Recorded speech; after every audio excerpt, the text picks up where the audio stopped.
Hello everybody and welcome back to Star Trek. Hello! I am, of course, back here with everybody except one of our players who is not feeling well. But that's okay, because when we have 7 players, it's okay if we're missing 1 or 2. It's not that big of a deal, because it's a big group and it's here. Star Trek. Yeah, we can figure it out. It's an ensemble cast. Exactly. Unlike some recent Star Treks, which have been less of an ensemble cast, much to their detriment, in my opinion. But that's okay. Alright, so this is Star Trek Endurance. This is episode 3 of season 1. If you are just joining us for the first time, it's not terribly important that you see the first 2 episodes. This is mostly an episodic show. There will be some serialized stuff in the future. But also, if you're interested in the background to this, in addition to those 2 episodes, there is a one-shot game earlier in this whole arcing narrative, as well as an 18-episode TOS era game that you can also find. There's all on one playlist, along with teaser trailers for every episode, except for the one-shot, because I wasn't doing that then. But anyway, a lot of fun. And let's introduce everyone, and we are going to start... we're going to go from top to bottom, left to right this time. So we're going to start with Necro. Alright, I'm Necro/Czar, and I Hello. play... Thank you. What's up, Necro? I play Lieutenant Broken Chip, which is an exocomp. Sometimes they have different voices, so that's fun. Yeah, just install a different voice chip in there. Yeah. Alright, now we get to our, not only one of our players, but also our producer, Chesh.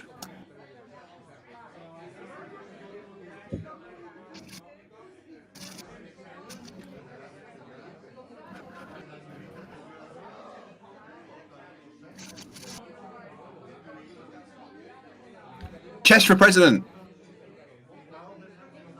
We would have to create a President of Canada role.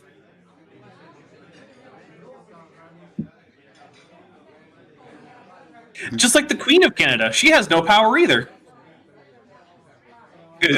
She's dead, dude. No, There's a not that king of one. Canada right now. No, I mean the Queen of Canada. That's a person. I'll tell you about it later. It's a real thing. Well, it's a real thing. There's a real person who I'm talking about who calls herself the Queen of Canada. I was We'll talk muted about on it the later. external. Hi, I'm Chesh. I'm on Debate Hub. Oh. You can find me there doing shenanigans. I've been talking about Canadian politics, as you could probably figure out from what Dapper was saying.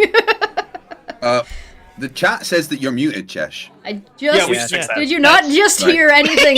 What, did I suddenly switch my mute to the internal from the external? What is happening?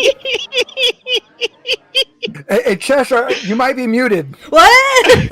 We can't hear you down I there. can hear you. All right, Maddie, go ahead. Hi, team. I'm Maddie. You can find me on the internet either at Science Side Up, my science communication channel, or OK Roll, which is my TTRPG channel.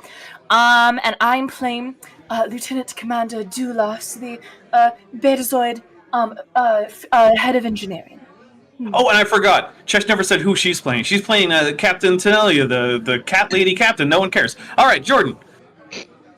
Hi, I'm Jordan. I run the channel Reason to Doubt. We're a channel that has been accused of being a Shroud of Turin channel, but we actually released Accurately. a political video, not accurately, because we do other stuff too. In fact, today we talked about due process and why it's a thing that is afforded to everyone according to the Constitution. They've But anyway, also been on Debate Hub and had some interesting conversations that were not Shroud of Turin related. Have there been any that were? Not yet. Oh, okay. Not on a debate Yeah, hub see? anyway. Yeah. Look, I can do the occasional Shroud of Turin video and not be a Shroud of Turin channel. He says he's I not can Shroud of quit- Turin, but in his intro he said Shroud of Turin about 12 times. I can Yeah, he quit said it a lot. anytime I want. Look, I'm just saying, this is a whole lot like one of those, like, well, I'm not racist, but it's like, I don't run a Shroud of Turin channel, but, I don't know, man. And on this thing, I play Commander Vod, the Joined Trill Executive Officer. Yes. All right, I am Dapper Dinosaur. This is my channel. I also run the channel Dapper Dinosaur. That's where I spend most of my time over there. But this is where I come and do fun things, like sometimes I do art streams, or we do TTRPG stuff. And, yeah, I run everybody who isn't a player. All right. Zero Oh, on. I have a shirt for that. Wait. I have my I'm all the bad guys shirt. Sorry. Nice. That's but I'm not the that's GM accurate. today. Not Yeah. today. All right, guys, I'm Zerlon. You can find me here on YouTube at 4 Cozy Cats, where I play board games with my wife. During the day, I'm a dumb trucker, but occasionally I get to do fun things like weigh a single grain of rice on a truck scale for Dapper. Yeah. That was fun. I am currently playing Dr. Hobnall, the doctor who has quite a few face holes, but he could probably fix it, add some more to the rest of the crew. But none of those face holes are a mouth. No, he eats with his fingers. It's an actual thing. That's Star Trek is a weird place, man. Yes, my eating place. parts are in my fingers. All right, and then last but certainly not least, we've got Craig. Craig, introduce yourself. Hello, I'm Craig McNeil. I run the YouTube channel FTFE, where I argue with people that think the Earth is flat because their parents fed them lead paint instead of formula when they were children. It tastes like candy. Yeah, apparently so. Purple is the favorite crayon for their breakfast, is what I have heard. Don't talk Yeah. about the Marines like that. No, we're talking about flat earthers, not Marines. Marines are infinitely smarter than flat earthers, trust me. It's true. They know to eat orange for breakfast. Yes. Yeah. In a few days' time, I will be starting my next membership drive where I stream for as long as my audience punishes me to do so.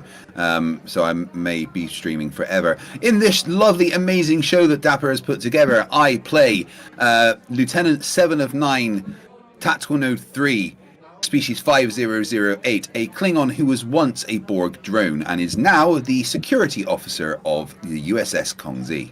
That's 7 of 12, by the way. 7 of 9 is someone else. Yeah, 7 of 12. I said 7 of 9. I'm quite high. Yeah, he did. That's the character who I could make an argument for as being responsible for the Obama presidency. Yes, I dislocated my knee earlier today, so I've been Ooh. medicating myself quite a lot. All right, what that says to me is any of you out there who are ever like calling out of your TTRPG obligations because you've got the sniffles, Craig's here with a dislocated knee. I put it back in. I did pass out afterwards. Hold on. But With the sniffles, that affects like your voice and everything. He's not using his knee to play Star Trek. Good point. Yeah. Wait, Hey, is it the hey, knee you're Jordan. getting rid of anyway? yeah. That's okay, why it's then. Yeah, dislocated. Jordan. Dead. During the Power Rangers one, I was dying in the hospital one time and was trying to figure out how to join the game from there. So I mean, Which don't do that, guys. It's gonna be If you're ever really in the hospital, it- just be in the hospital. Don't try Guys, to call. gonna be I said really if we don't funny. turn up, he's gonna beat us. Help. I It's had gonna nothing be better really to funny do. when there's a day that I'm not able to play and still show up to produce. It's possible. Yeah. All right, so let's get the captain's log out of the way, and then we will start in with scene 1.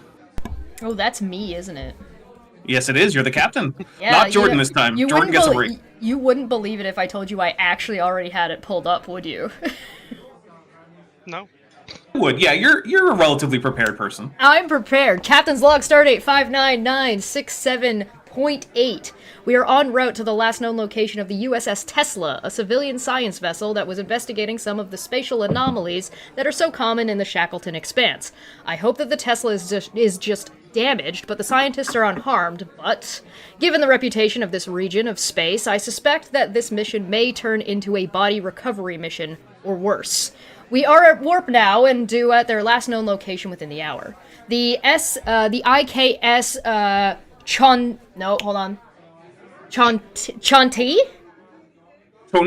Chontay. Oh, god damn it, chontay and the IKS qovIj have been assigned by General Kargan to do sensor sweeps in nearby sectors on the off chance that the scientists have gone further afield than we expect. All right. So we are starting off in 10 forward, and before you ask, I actually was not originally going to name this place 10 forward, but I was going to put it at the forwardmost part of like the bottom deck of the saucer section, which is where 10 forward is. And then I got out my ship diagram and I counted the decks. Wouldn't you know it, I got to 10. So it's 10 forward anyway. Deal with it. I actually was. I was probably going to be like 12 forward or something, and I'm counting like 1, 2, 3, and I was like, got to 10. I'm like, damn it. Yep. I didn't even plan this. We need an Elorian bartender. I mean, maybe that can be maybe if it comes up, we can have a supporting character. If one of you needs to be the bartender in a scene. But right now, we are in fact at a concert being given by Lieutenant Commander Gloriana Dulles, who in fact is a bit of a singer. Yes. Thank you all so much for joining me here this evening. I've decided that for tonight's performance, I'll be performing a popular song, a folk song, if you will, from ancient Earth. Just a small town girl living in a lonely world. She took the midnight train going anywhere. Just a city boy. Born and I'm gonna go until y'all stop me. Captain, I must say, this seems like an inefficient use of our time. What, you don't like it? Going anywhere. Bioimplants are filtering out the annoying frequencies, so I am missing most of what is being sung, but I do feel we could be using this time more productively to prepare the ship for any combat. Well, you're more than welcome to head out and start preparing. Thank you, Captain. Bye. See you later. I've left. All right. Well, that was just a quick little intro scene to introduce some of the sort of not on the job stuff that the crew gets up to, including things like trying to get out of work mandatory fun obligations by pretending that you have drills to run. All right. So, we will switch over to the bridge because not too long after this, the ship comes out of warp at the last known location of the USS Tesla. Do we have directives?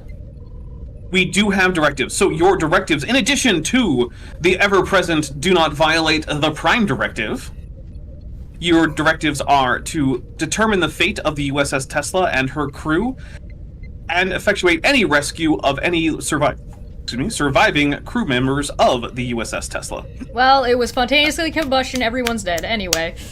Yeah, it was due to the 73% drop in income this quarter, and they just stopped making it work. They turned them all off. Yeah. No rare earth minerals from China. The full self-driving just...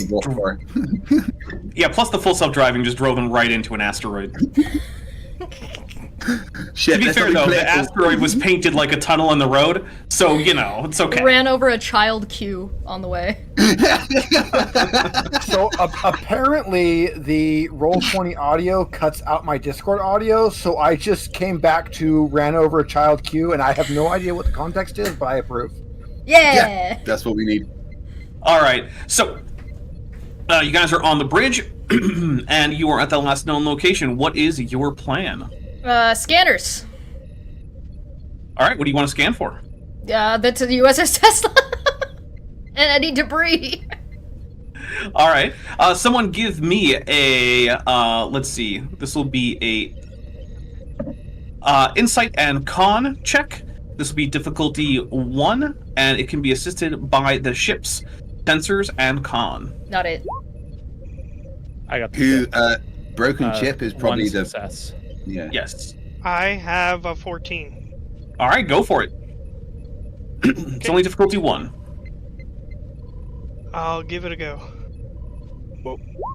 Did it roll? All right. Yep, so that is 2 successes total, 1 for the ship, 1 for broken ship, so we get 1 point of momentum.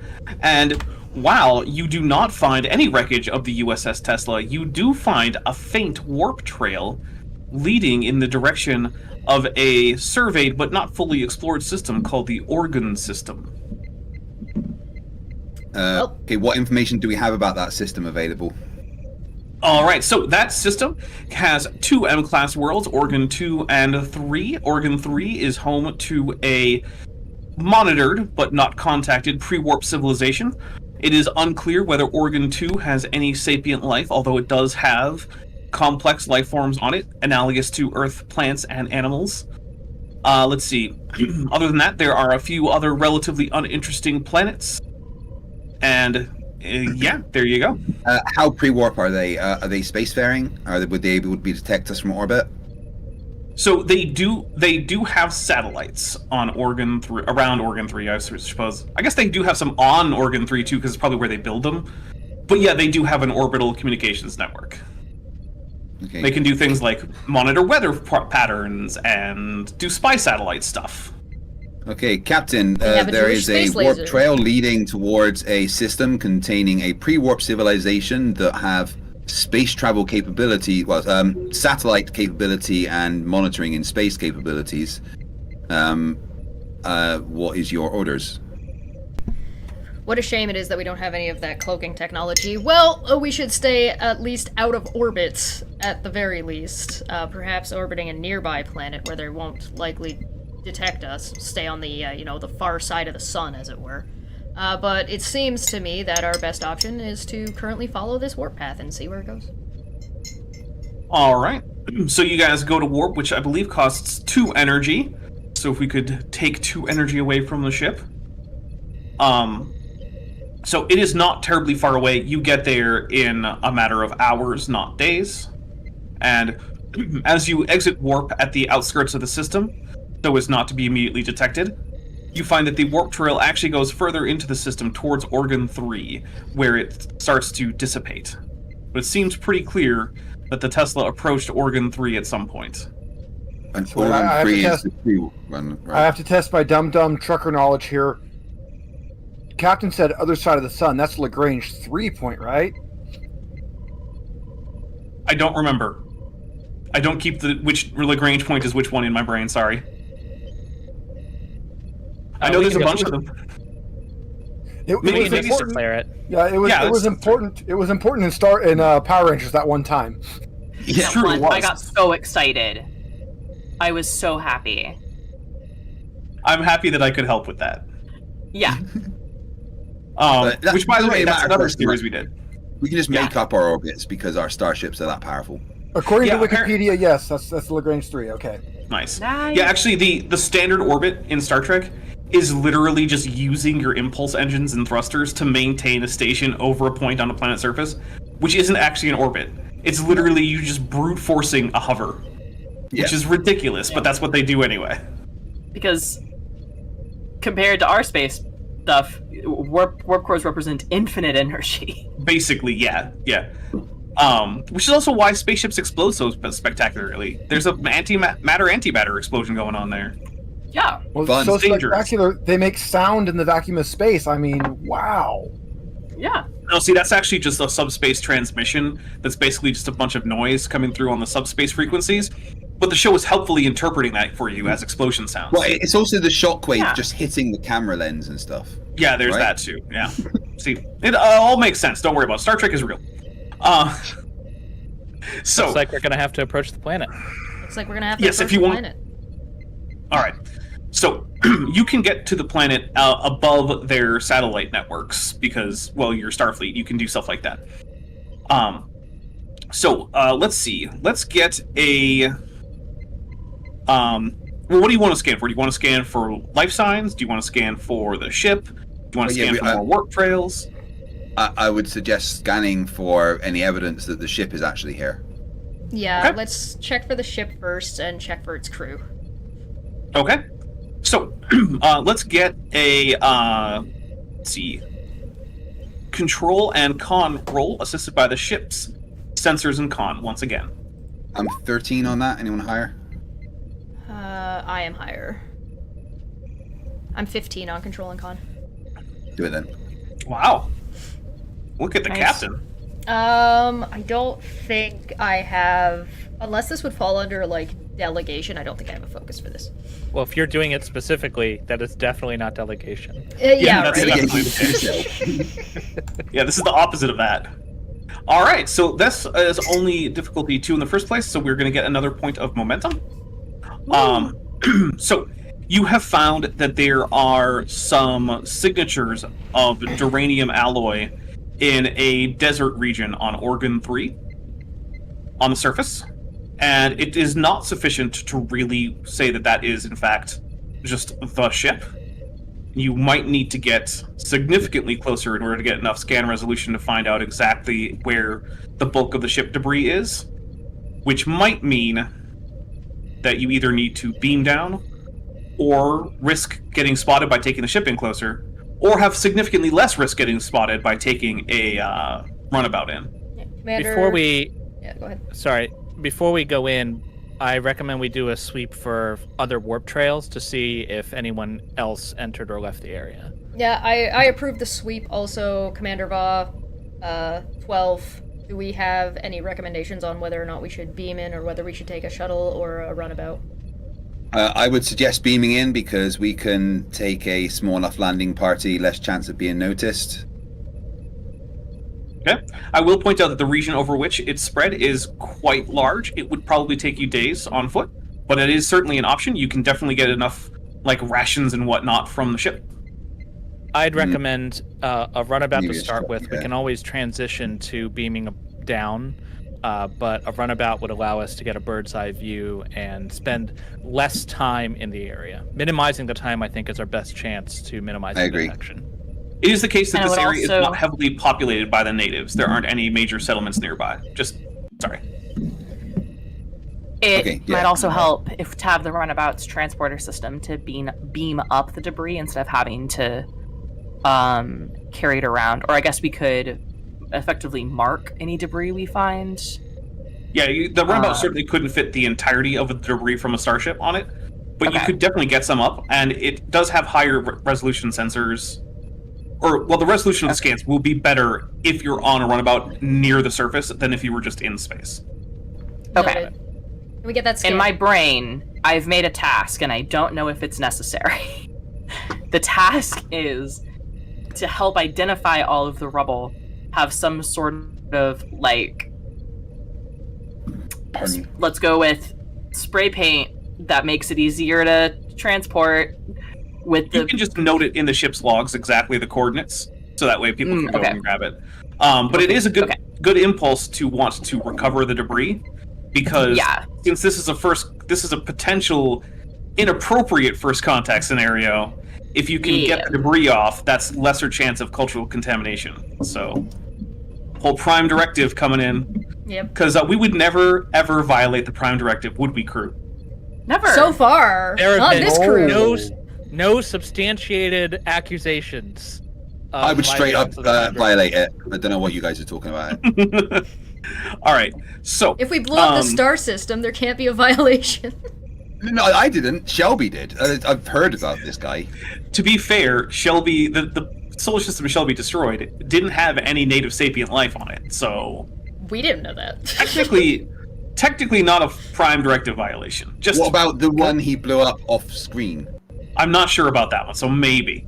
Right. Can I just say my favorite thing from the last game was that I kidnapped a guy and Shelby got blamed for the entire rest of it. I believe he was in charge of that away mission, which means it Yeah. was his fault. Yeah. I took the brunt that he had stopped with me. All right, so let's switch to a scene where y'all are on board the runabout. Who is going on the runabout? Did we get the Well, I other scan, by the way? I'm sorry? Of other Scan for the warp warp trails. drives? Yeah, other warp Oh, drives. yeah, so I'm sorry. I did forget to adjudicate that. I'm just going to say that there are, in fact, no other warp signatures in the area. But do we get a momentum? No. Or three. In fact, you're losing a momentum because we're switching scenes. Ah! No! That's the opposite of what we asked for. Damn it! Yes. All right, who's going to be on the away team? Who wants to go? Volunteers, hands up. Well- me. Well, hold on. I- So this group, these natives, are they roughly human in appearance? No. Okay. It's going to be really tough to disguise yourselves as the natives. If they see you, yeah. But So you did have say some that recordings. it's not, They. you did say it's not close to anyone, right? So It's not what anymore? you did say it's not close to any like settlements or anything. So there's less likely Yes. to be. Yeah. natives. So they're Yeah. less likely to find you. But what I was saying is, like, if they were kind of close to human, then maybe bringing the half Borg would not be a good idea. But if they see any of us were boned anyway, then that's less of a concern. You know. Okay, so Yeah, that was... We want engineering. We want broken chip. We want the doctor needs to go for medical assistance for whatever crash took place. We want security going. Commander, So I can shoot stuff. You want to rock, paper, scissors with me? Or we both want to go?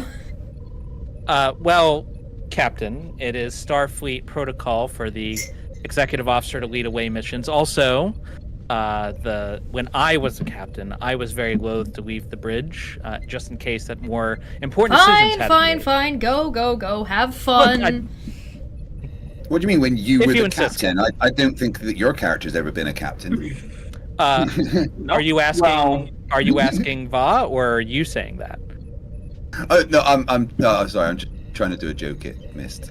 No, but who's doing the joke though? Is it 7 of 12 or is it Craig? I don't know at this point. I'm confused. Who am I? So I'm a Trill, and my last host was a captain at one point. Yeah, that works. Okay. All right, so Chesh, do you want a supporting character, either to activate our previously established one, or to bring a new one along? No. Go. You guys got this. I believe in you. Okay. All right. So y'all pile in to which runabout? You got two. We'll take the Nile. The Nile. Okay. Not the Firth of Forth. Nile's a lot easier to say. Yeah, maybe no one ever takes the Firth of Forth. It's just for a joke. You were on the Firth of Forth for episode 1, so yeah, there you go. All right, so you take the Nile, and you start heading towards the planet. Let's take this is gonna be a difficulty 2 control and con check to avoid being detected by any orbiting satellites. I think I've got a 14. I have a 14 as well. Chip, didn't you have something? Do you have better? 14? I have shuttle operations, but my control is bad. So what's your con? My con is 4. What's your control? My control is 8. Yeah, it could go either way.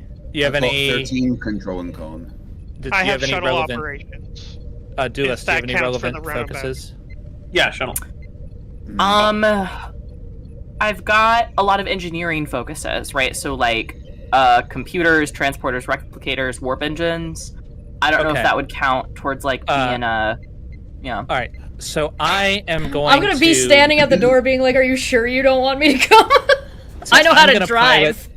I'm going to pilot the ship, and I'm going to mention offhand that Kelva was a talented pilot, and it's been a long time since I've been behind the controls, but I will give myself a helm operation focus for this mission. Nice. Bring it in that trill ability. Very good. Love it. All right. Well, you got that focus. Go for it. All right. I will use a momentum to get 3 die. You said the difficulty was what? Oh, this is gonna be difficulty 2. How much momentum do we have? 1. Use it. Give him a threat if you need to. Or yeah, Well, give him I'd have to give him 2 threat to get 4 die, and I don't want to do that. This is okay. So I actually have 2 banked milestones. So I'm going to use my first banked milestone from the rescue at Xerxes 4. I'm trying to think of how to use it. What was another time when you had to do fancy runabout nonsense and you observed a lot of that, maybe? Yeah, there we go. I observed some impressive piloting during that mission, so I'm hearkening back to that. That'll give me 2 successes off the jump. So I won't use the momentum then. I'll just roll 2 die. Okay. There you go. You gained another point of momentum. You lost that banked milestone. And yeah, you guys, as far as you can tell, you were not detected by any satellites. And so you come down towards this deserty area, and there are numerous bits of debris, and the actual ship seems to have, in fact, landed someplace where there's a little clearing. Or maybe it crashed there, but either way, it was an appropriate landing spot, and it's now kind of broken up. There is a landing spot nearby you, and your sensors are not currently detecting any humanoid life signs. Okay. Can I make sure I understand what was just described? Yes. Okay, so we have come to a beautiful happy landing, near We the haven't bulk. quite landed yet. You're still in there. Oh, okay. Sorry. Okay, so but we're about to land, and we see a landing spot, and the landing spot we see is next to what would objectively also be a good landing spot, but it has a crashed shuttle in it. There's a wrecked ship on it. A wrecked ship. Okay, sorry. Okay. Yeah. Cool. I understand. All right. From the air, can I do a sweep to make sure that there are no people around, or that I don't detect any natives? Yeah. So give me a. We'll go with, let's see, reason and science on this one, so you can make sure you can figure out exactly which types of life signs are important. Can absolutely anyone but me do that? I can do an 11, and I have. And science. Oh, I don't have a focus on sensors. Never mind. Ignore me. Oh my God, Optical 10. might work. Oh, what? 'Cause I Sorry. have a 9. Oh, I've got 10. What are we rolling? Reason and Yeah. science? Reason and Using science? Yeah, I've only got a 15. I Yeah, have, only a 15. You're useless. Only a 15. You're great. Roll it, get out. man. Difficulty 1. Alright, you got an extra point of momentum. And it turns out that, no, there do not seem to be any humanoid or other obviously sapient life signs within the immediate range of your scanners. Okay. All right. Well, I'll put us down on the identified landing area then. Ooh. Since I hadn't changed over in roll 20, you guys get to see my stupid little fursona there for 2 seconds on the roll instead of Dr. Hobnob. Alright, so you have landed in a small depression not too far from the wreck, which is not depicted on this map because I'm too lazy to actually make an entire wrecked ship and then put it on a map. So deal with that. I do see that you labeled my depression, though, so. It's not big enough for my This depression. is actually a not big topological enough. depression. Actually, this is not an emotional depression. This is a topological depression. It can be both. Well, yes, yeah. Jorge no los dos. I thought you were just poking at my mental health here. And also, Chesh, if we could switch to having the map available. Yep, switching that up right now. Thank you. All right, so you have landed. This terrain is rocky. It is mostly jagged. This depression is one of the only other areas besides exactly next to the ship, which is full of debris, where there's a bit of flat area big enough to put a ship down comfortably. Okay. To the east, there is a pass that leads towards the ship. All around you are slopes, because you're in... It's clearly not an impact crater, but it's basically a crater-shaped depression in this area. Does anyone have any focuses on geology or anything like that? Dacta doesn't mean geology, does it? No. Then no. All right. In that case, anyone who wants to can take a difficulty 3 reason and science test to see if they recognize anything about the geology here. I've got 10. Well, anybody Yes, can I've got do it, so 11. just I do still got 15, so I've got I mean, a total of 15 also. yeah, Chip or I could either one do it and probably spend a momentum to get extra die on that. Otherwise, there's not Well, much you just chance. did one, so we'll have Chip. Well, let's have Chip do it. Yeah, let's have Okay. Chip do it. This is I'll difficulty spend a 3. momentum. I'm spending the momentum. Okay. Spend it. Oh no. Well, Oh, no. okay. So, a couple things. First, Craig McNeil for £2 says, "What's this button do?" Wait, no, hold on. Craig, you used it wrong. You're supposed to put a 0 after the 2 and before Damn the it. decimal. Yeah. Okay. Right, my bad. All right. Yeah. Next time. Yeah. All right. So, not only is that 2 extra threat to me, which I am going to immediately spend to also then. Well, I'm going to spend those 2 immediately, and then 2 more immediately, bringing me down to 10. You Because don't like us? no. In Oh. fact, you are my enemies. I'm here to make sure you fail entirely. Because out from over the ridge comes some large reptilian-looking monstrosity. Which, Chesh, if you can zoom out and look to the north slope, it is in that zone. Now, Dapper, I have these really nice Oh, unopened dear. metal dice that say that this is a friendly creature. I like that Dapper says it as I'm doing it. You're just, I don't know. Great minds think alike. So this creature is not one of the sapient natives. Not that you think. No. This looks like an animal. How Can large I- is this creature? It Is it a puppy? It's about as big as an elephant, more or less. So not a puppy. Not a puppy. Can I reach out to it telepathically and see if I'm getting like animal versus sentience vibes and like happy versus angry vibes? You are getting animal vibes, and the overwhelming vibe in that area is hunger. Okay. Oh. Okay. Well, I've already got my phaser out. Hungry What's- lizard puppy. All right, so here's what we're going to do. We are going to start combat. You are all in the runabout, which is why I have placed all of your tokens in the runabout. So it is the player's turn first. Remember that in the first round of combat, we can keep the initiative for free. Yes, you can, because of your thing. Though we only have one enemy, so that probably won't matter that much. At the moment, we only have one All right, enemy. so hearing what Dulas said, I'm going to order Commander Dulas to grab rations, Great. and I myself am going to, and then I'm also going to order 7/12 to follow me, draw my sword and dagger, and step out of the runabout. All I right. have a Instead Klingon of weapon? grabbing rations, can I quickly replicate meat? Well, On your turn, you can. I gave you the order to grab rations to feed the lizard, but I trust my subordinates. You use your best judgment. Yes, there you yeah. Wait, I'm not going to grab do I have a space Klingon- MRE. I'm going to make it a souffle. So I'm actually, because I don't have a, I don't want to shoot at this thing yet. I'm going to use before I use my minor action, I'm going to use my major action to actually direct Dulas so they can go, because they have something useful to do, and then I'll use my minor action to step out. Okay.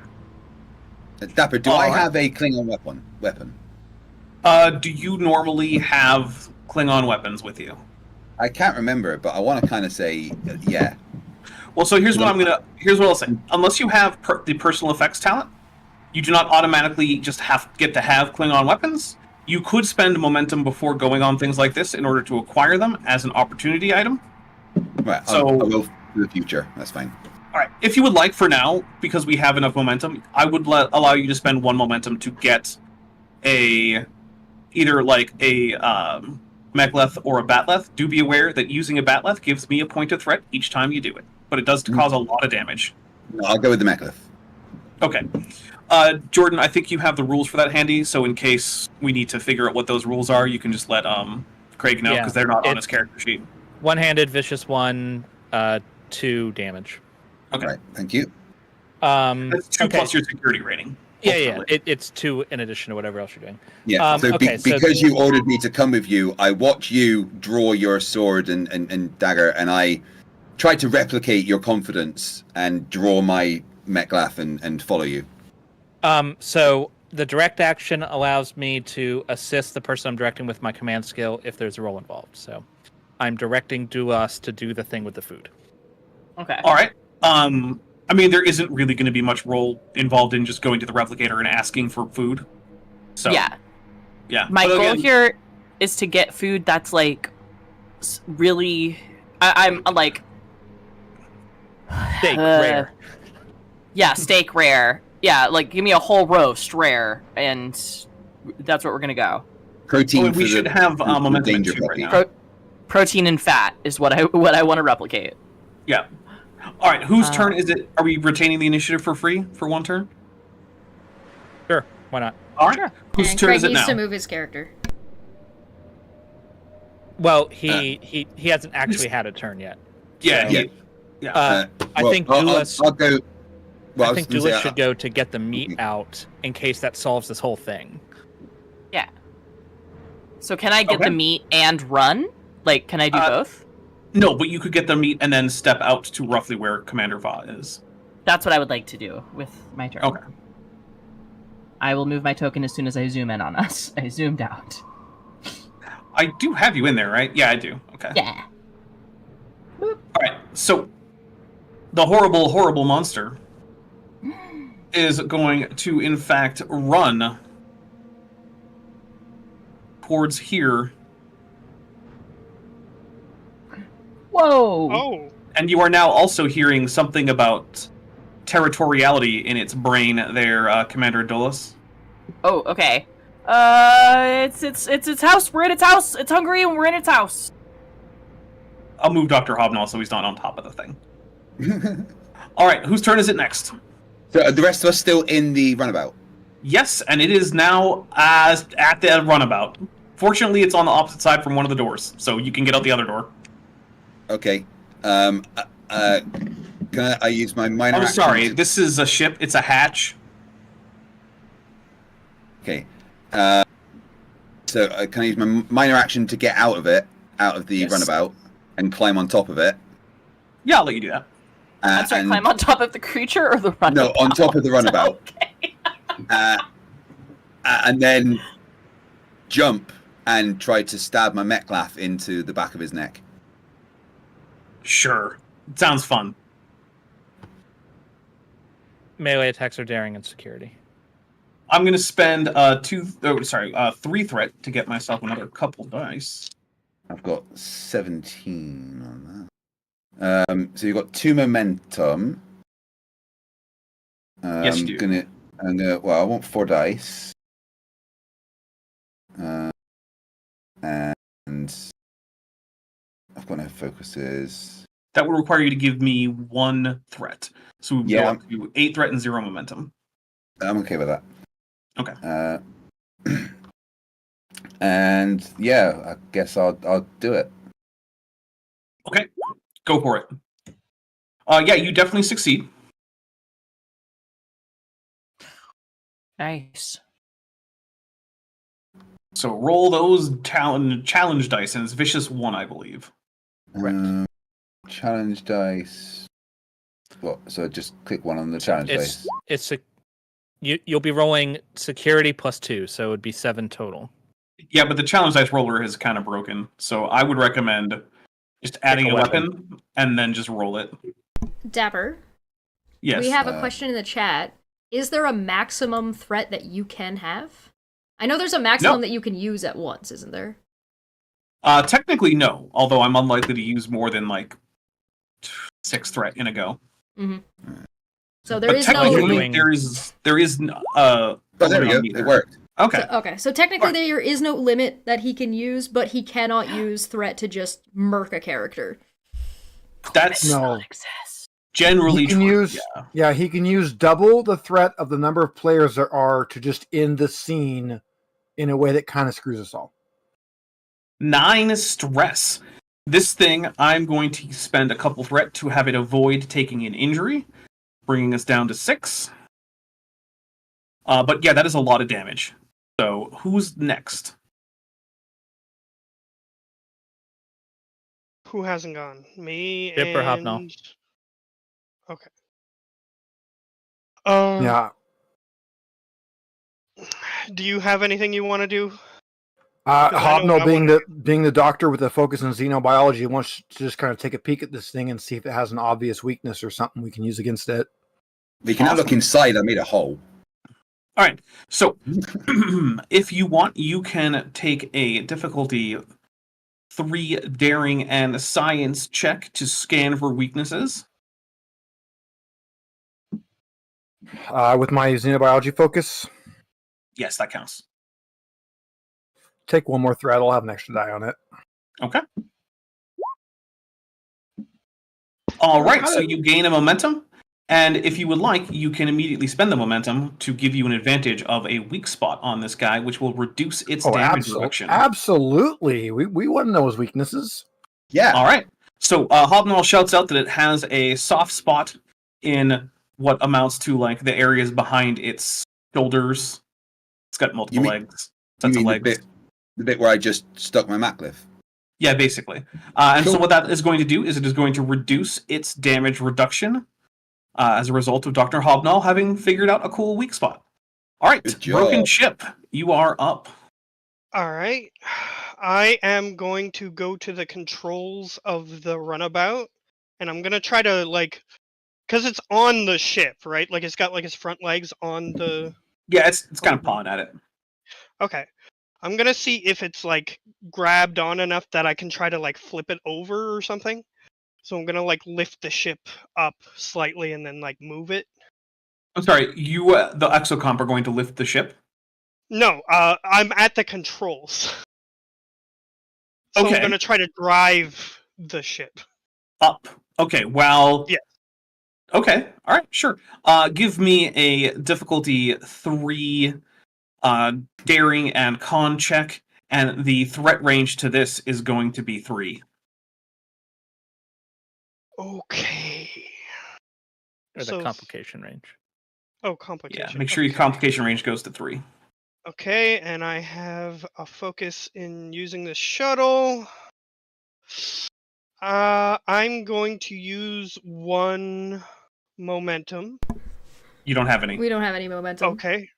Oh, well, I'm looking at the video and it says we have 2. The video does definitely might be not behind. doesn't say that. Yeah, you might want to jump forward.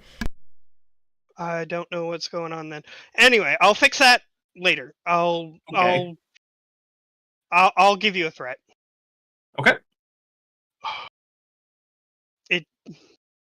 Okay. I got 3. You did. Alright. I really so hope this thing you flips managed- over and lands all of its spikies on top of our board Klingon. that is a possibility. Yeah, so you managed to lift the shuttle up, and it causes the thing to rear back. And that is the end of that one round. At the beginning of the next round, you can hear some kind of dull, low-frequency mechanical thrumming from the far distance in the south. You're not sure what that means. But who's taking a turn? Can I Well, go? sure. I would like to throw the meat at it. And then, if I can as well on my turn, take out my tricorder and attempt to investigate that mechanical thrumming. Make some sort of just scan for my tricorder. Those would be different standard actions, so you're not going to be able to do both of those. Okay, well, then I go, ah! And throw the meat. And then... Give me a difficulty 0 daring and security check. Not daring, sorry. Control and security is my bad on Oh, that. okay, good. Because daring and security are the things I'm worst at. Okay, control and security. I made a mistake there. Okay. You bear in mind I'm riding this thing like a Starship Trooper on a bug. Oh, also, I forgot to say it earlier, but Cal has been a member at the ensign level for 4 months now, so thank you very much, Ensign Cal. Thank you, Vincent. Nice. I got 2! Maddie gets us 2 momentum and also throws that meat at the monster, who is in fact interested. All right, the But monster there's a board itself. Klingon on its back.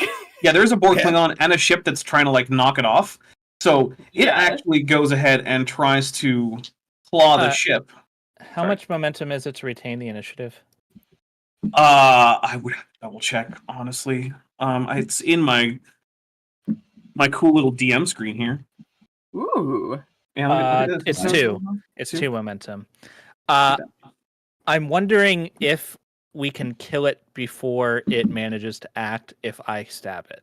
I don't know how damaged it is. Can we see Take how that hard 2 it is? momentum I just made. Do it.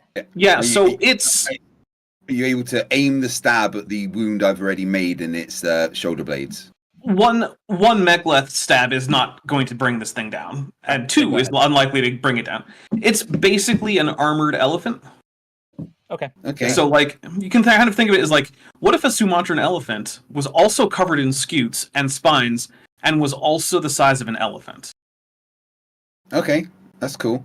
So, Right. Monster Hunter, we need bagpipes. So, can I go then? Well, it's the thing's turn. Oh Yeah, it's its turn. So it is going to try to claw at the shuttle. and it does in fact manage to succeed. And because the shuttle doesn't actually have melee options, it doesn't really get to roll against that because it's a runabout. It doesn't fight back really. So in fact, this thing does manage to claw into one of the nacelles, which is going to be a long-term problem, but not a right-now problem. Okay. Who's next? Well, I'm on its back, and I'd like to kind of try and deal with that. So I've made a bit of a hole in its weak spot, right? So I'm going to pull out my Type 2 phaser and use my minor action to charge it. Okay. And then I'm going to stick it in that hole towards its brain and fire. Okay, give me a control and security check. Control security. We got 2 momentum, right? Yes, we do. All right. Well, I want 4 dice, so whatever that happens. So it'll give me one more threat. Yep. And get rid of all the momentum. Do it. That is a success. Okay. All right. So, what effect from charge did you want? What's the options? So there's probably piercing is what you want actually. Piercing 2, area, intense, or vicious 1. Yeah. Let's go with okay. Yeah. So piercing. that causes this thing to start bleeding profusely. That was a pretty effective thing. Woo! Those Klingon tactics never leave. The Borg couldn't get rid of them. Hey, Chesh, could you reduce my threat by a further 4? Oh shit! What have I done? I sure can. Thanks. Another one appears over the ridge. Oh god. All right. Does the runabout have weapons? Yes, it does technically have weapons. Would I know if those weapons could safely be used to shoot the one that's farther away? Depends on how safe you really want it to be. Is it going to be 100% safe? No. Could it work? Yes. Okay. Then... All right. I'm going to use a phaser in my left hand, so I'm dual-wielding sword and phaser. I'm going to take the minor action to charge the phaser to piercing 2 and shoot the one attacking the ship. We'll start there. And I have a focus and hand phasers. All right. And So I will... control security. Oh shit! I Yeah. forgot to use my. Focus. And I'll give you a threat to get 3 dice. Okay. That's definitely a success. In fact, that gets you 2 momentum right there. All Good job. And then my phaser. All right, and you had charged it, right? With piercing 2. Yeah. Oh, yeah. No, it dies. Okay. Good job. Then, narratively, I'll hit my my communicator and say, "Chip, fire support," and then turn to face the next one. All right. Who hasn't gone yet? Chip. I have. Yeah, Chip hasn't. Hobnoll hasn't, and I don't think Commander Dultless has either. Oh, Well, I I've think gone. that- I threw meat. Yeah. Oh, yeah, you did, right. I think as Chip's just been ordered fire support, he should probably go next. All right. So, Okay. Chip, But the more important question is, Chip, what's your voice this time? Hasn't been discussed yet. looks like it's this one then. Yeah. All right.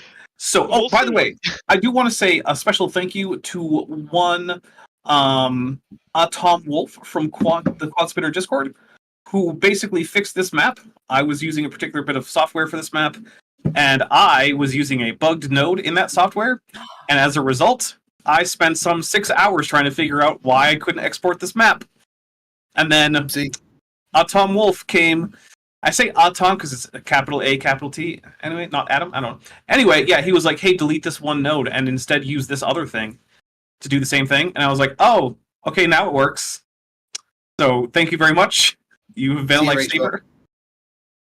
Oh, bye, Rachbot. All right, so Hobnoll, if you want to shoot at the other one, this is going to be a difficulty 2 control and security, but because of the immense danger of ship-scale weaponry in combat and the problems of what might happen if you miss, the complication range on this one is going to be 5. And if you don't get it, someone's going down. Oh my gosh! Should Hobnob take a shot at that? Oh, well, Chip you is said the it one was- that it was does- Chip. you said Chip was the one. Hobnob. You said Chip. Hobnob, but Yeah. Chip's doing that. Oh, maybe it's Hobnob. I don't know. Hobnob, do you want to do it or should Chip do it? Which one of you has a better control security? Isn't have Hobnob a outside of the total ship, or is Hobnob still in? No, I'm still on the ship. I never got off of it. Yeah, that's true. I will let you know I have a total of 9. So What's Hobnob got? Is he a fight doctor like Tregan was? I have 11. That's better. Oh, That is dogs better. up. You do have 2 momentum, and I have 3 threat. You could We're do gonna be both. on of the episode company. 3 and somebody's gonna get nuked into oblivion and team killed, and I can't wait to call whoever it is a team killing fucktard. Let's go. Do it, cowards. Come on, How Hobnob, what do you got? How about I? This doctor starts killing is the first one to kill a player. Mm-hmm. That'll be Give me great. a- I'll give you a threat, so that'll get me 4 dice. Mm-hmm. And You also- I have Sorry, go ahead. I have a focus in composure. Will that apply to this? I will let you reduce the complication range to 4 because of your extreme composure. Do you have a value that you could invoke with that determination you have? I certainly do. I have do no harm. Well, you're shooting someone either way, so that's not going to work. Well, You the could- animal You doesn't can count. challenge it and get an extra point of determination if you like. I will let you do that. No. Would you like to challenge it and get a point of determination in order to make this shot? And now you have 2 points of determination? Yeah, I guess I could do that. All right, well, make sure you note Well- that you have challenged that. Does challenging it not give you the 2 successes? No, it doesn't, but it does give you an extra point of determination for use later. All right, guys, here we go. All right, Let's go! all right. In addition to blasting that thing off of its feet, let's see. We've got 2 characters here, so I'm going to roll a die. On an even, it's going to be Commander Gloriana Dulles. On an odd, Commander Va. Something bad is about to happen. Commander Dulles has been blasted off of her feet, sent sailing through the air to land unconscious against a rock with cuts and bruises and bleeding. She has, in fact, taken an injury. Can I Okay. just say worst doctor ever? I'm sure there have been worse doctors. Chip, it's still your turn. Or it can be, it's now your turn, I suppose. Okay, wait, really fast. Can we just, for the flavor of this, timing doesn't quite right, but like, please, I just want to imagine I'm holding this giant roast, because that was my plan. You picked it up to throw at the next one, and you And I'm starting to throw, Yes, yes. and I just get Fucking blasted Tekken back. ragdolls. The roast hangs in midair for a second, Oh, but we do get a point of momentum off of that. So there is that. and I ragdoll to the ground. Yes, you do.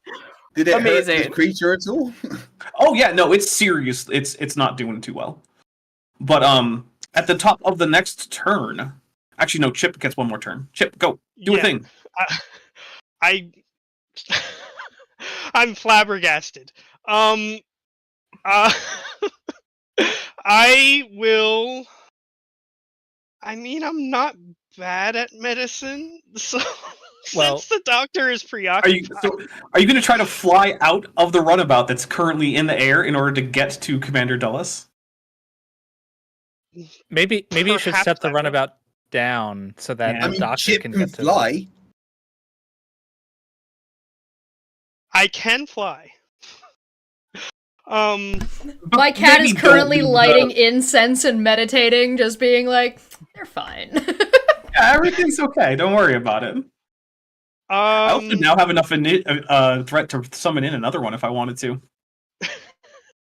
Bring it. Do More it. monsters is more XP. I That is will not how the land. game works. I will land the craft. Then. Okay. That is going to be pretty Uh, much your action because it is a whole ass runabout that you're landing. Yeah, I figured as much. All right. At the top of the next turn, the thrumming gets even louder, and from the south crests something that looks a heck of a lot like a 21st century helicopter from Earth. Although obviously it doesn't have exactly the same design. And before anyone else goes, it shoots this like harpoon-looking thing into the ground near the creature, and a very disgusting smelling yellow gas starts pouring out, which the creature seems very much inclined to run away from. Okay. So if we waited 2.5 seconds, the threat would have been gone anyway. So Well, So, Va didn't know that. I Starship That's fair. Troopered, and the Exo got to steal my kill, all for nothing. Okay.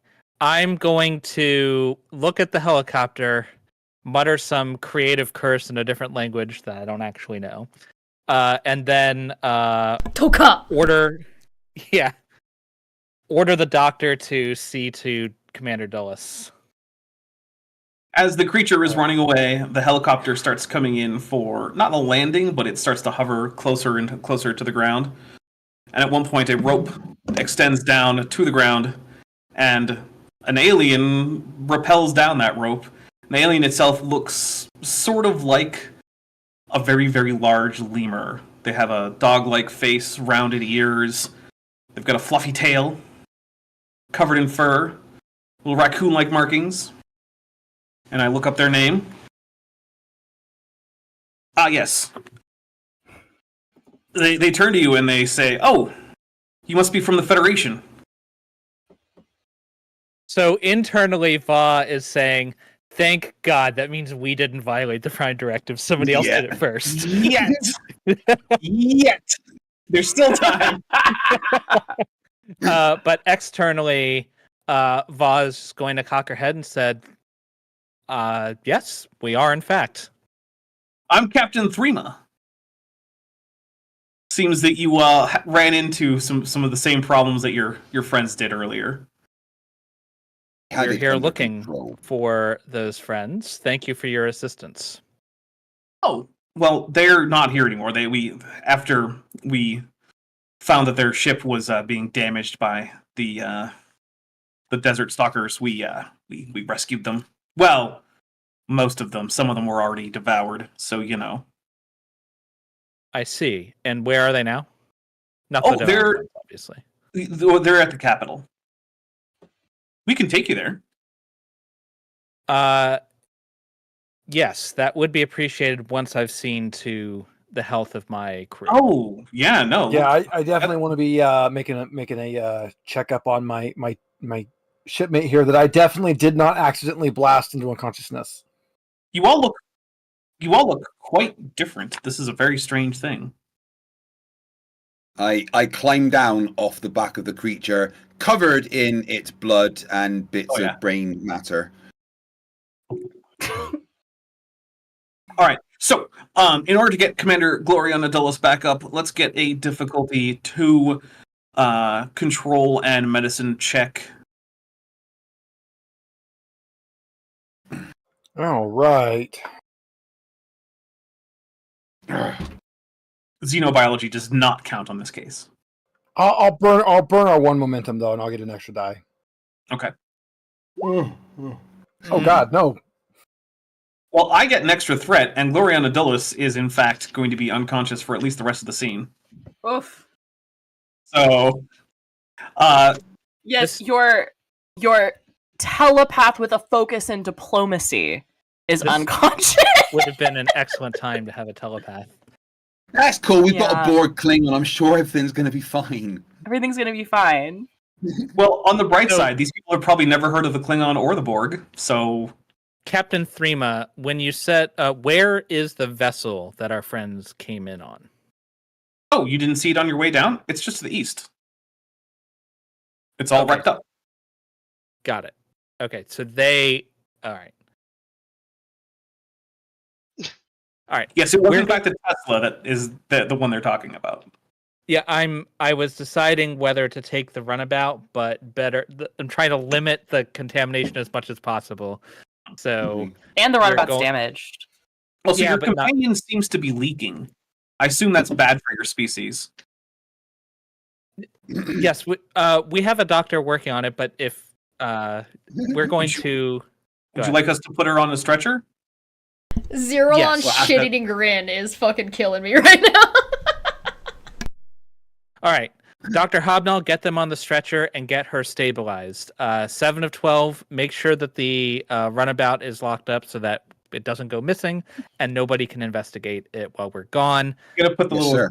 the car lock on there. You know? Yeah. Yeah, I turn towards the runabout and just press a key fob, and it goes beep beep.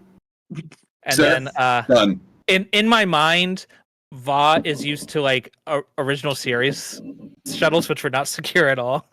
Right. Yeah. And then I'm going to hit my communicator and say, Commander Va to Captain Tanawa. Go ahead, Commander. I have good news and bad news for you, Captain. Mm-hmm. The good news is we have discovered where the crew of the Tesla is. That's good. The bad news is that they are in the capital city of the local natives. That is less good, Dreama but says, we call ourselves Lormians. how did you find that out? Well, they asked me if I was part of the Federation and then told me. You've contacted the natives then, and they seem to already be aware of us due to an interaction with the crew of the USS Tesla?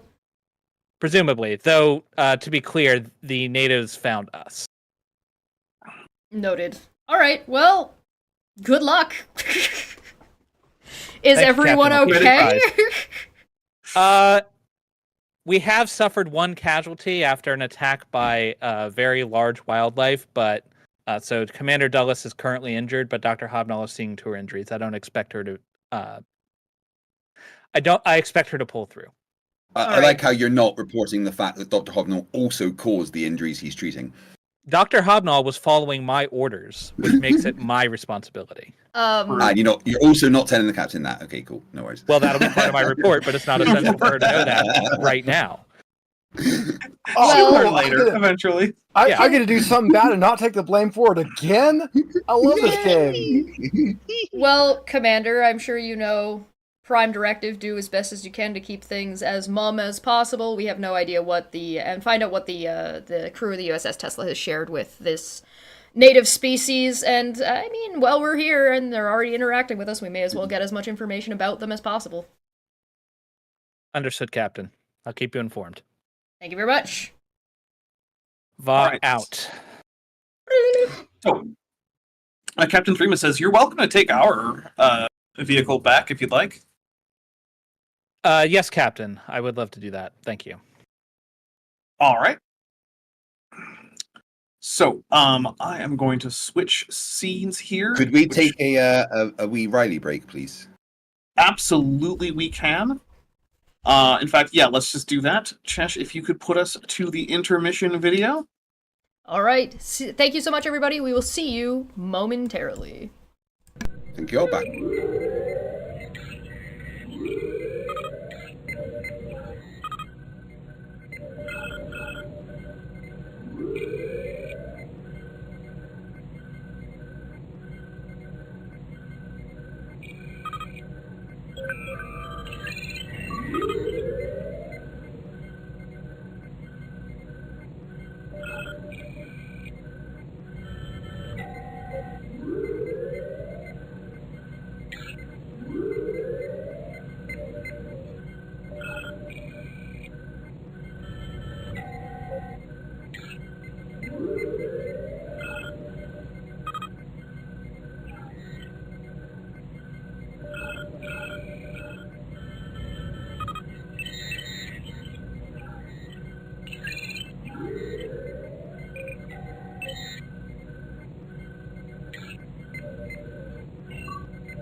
And welcome back, everybody. All right. So, thank you very much, Chesh, for all of the production. You guys are airlifted over to the capital city by Captain Threma, where you are shown to the place that Dr. Emmett Sherman, the lead scientist of the USS Tesla, is currently staying. So now that's where you are. And if you look on the Roll20, there is a nice little regional map, so you can situate yourself on the planet. At least there should be. Oh, there you go. Yeah. I see it. Good. That did not take me 6 hours worth of troubleshooting to figure out, as I learned my lesson the first time. Dapper, So- it's beautiful. Thank you. So, Um, just a quick question. Mhm. Where is the crash site compared to all of this? Because I don't see that. The crash site is off the map, but it is significantly to the north. Okay. Yeah. All right. And the place where the doctor is, that's in the capital city? Yes, it is. Got it. Right on that river. It's a very nice looking city. There's a lot of verticality to it, a lot of ladders and ropes, which kind of corresponds to the fact that these people seem to be a lot like an earth lemur, in that they have a lot of ability to climb and use vertical space very effectively. Which does make it a little tricky. At this point, Commander Dulles has woken up. However, Commander Dulles, you are very disoriented, and so anything that you attempt is going to be at one more difficulty than normal, and you are not really allowed to assist people on rolls Okay. because your Can- injury is persisting so far. Can I kind of roleplay some of this injury? Because especially like if I hit my head, can I be getting a lot of like random telepathic messages? Yeah, sure. Or you're just confused about the ones that you are getting. Yeah. So I kind of like they did like I can't focus it, but like maybe we could roll to see if I hear something useful or not. Sure. Reasonable and relevant question from the chat as well. Do these aliens wear pants? Yes. Also, Do they have tails? Yes, they do. Okay. They figured Just out checking. pants and tails. Yep, they have a hole in their pants. Velcro. Yeah, their pants Yeah, do fasten in the back as well as the front. As Chess hasn't asked yet, how do they bone? Is that a question that you're asking them? Because you don't actually know unless you ask. I mean, the Not yet. chat is telling me that as the doctor, I'm now required to ask that question. Ah. Oh, also, if chat wants to, Chesh, could you show them the little region map? I did do that, but I will show it again. Oh, okay. I didn't know if they did or not. Never mind. Or do it. I don't care. You do whatever. Too bad, I'm doing it again. All right, cool. All right, so, Dr. Emmett Sherman introduces himself and says, I'm Dr. Emmett Sherman. I was wondering how long it would take Starfleet to get involved. Maybe you can help us. Maybe, but first I'd like a report on why you're here in the capital city of a non-warp species. Oh, we're arranging an evacuation. Evacuation? I'm sorry. Okay, before we go further in this conversation, are we alone, as in there aren't natives around? Oh, no, Captain Threma is right there. Okay, then I'm going to say, I see. Captain Threma, is there somewhere I could speak privately with Dr. Sherman? I can just go outside. Thank you very much. Okay. And Captain And as Threma soon just as they- walked outside. I like this captain. This captain's great. This is my kind of Bob's captain. going to turn and say, what the F? I don't want to demonetize the stream. I've you just tell already me to- done that. Okay.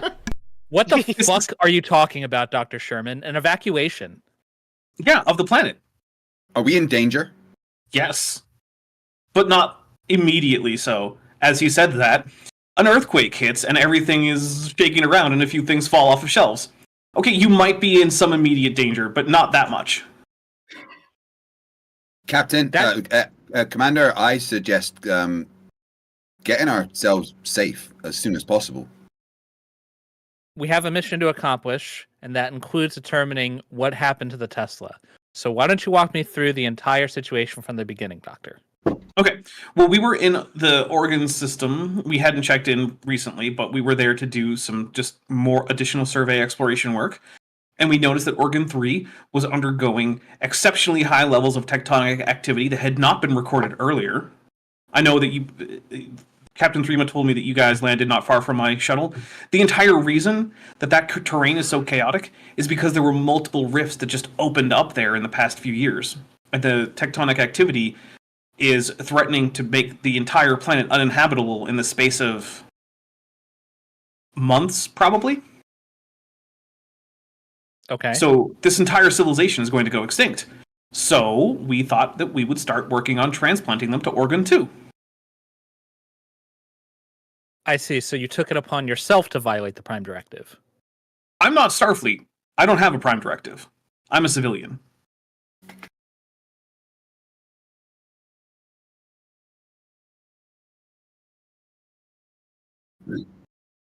I'm so glad I'm on the ship. So what was your plan on how to get these individuals to the other planet? Well, Violate originally, the Prime my Directive and wait for Starfleet to show up. Yeah.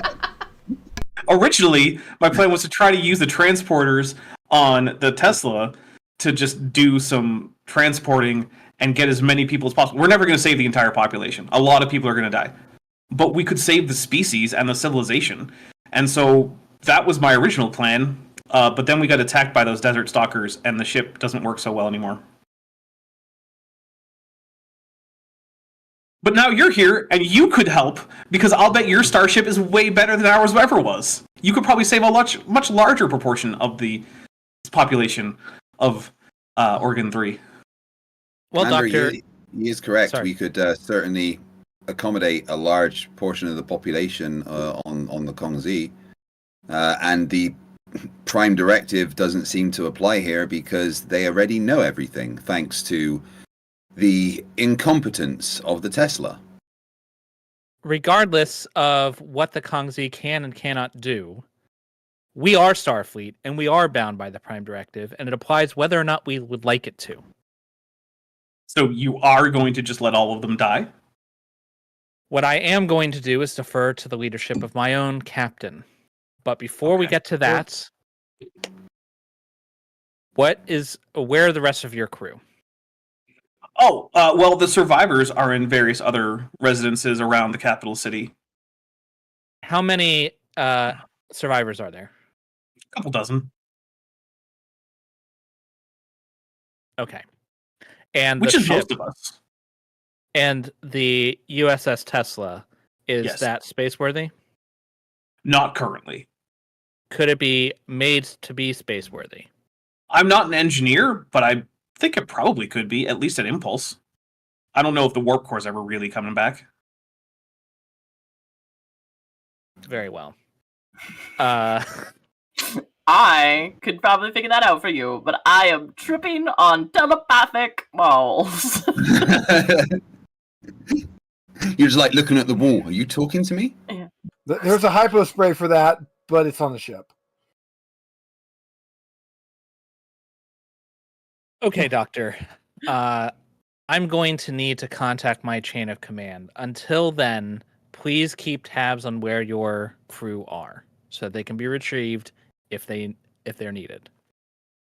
I mean, they have communicators, but I don't have a tracking device on them. Just know where your people are, and then I'll turn around and storm into the corner.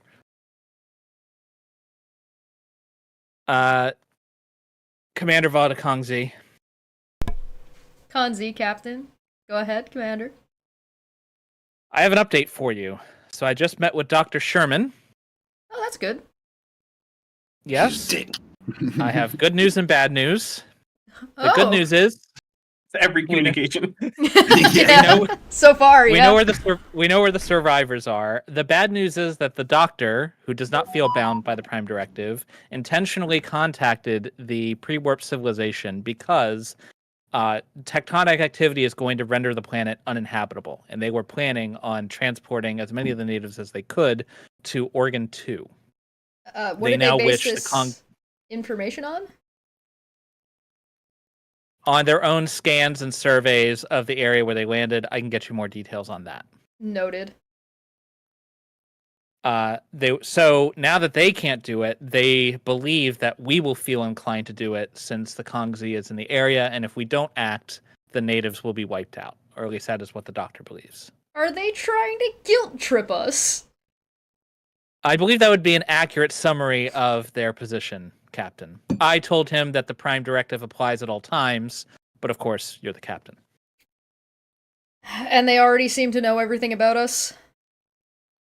They know that we are the Federation. They're aware that we have technology far beyond their own, and they are aware that Dr. Sherman was planning on rescuing them.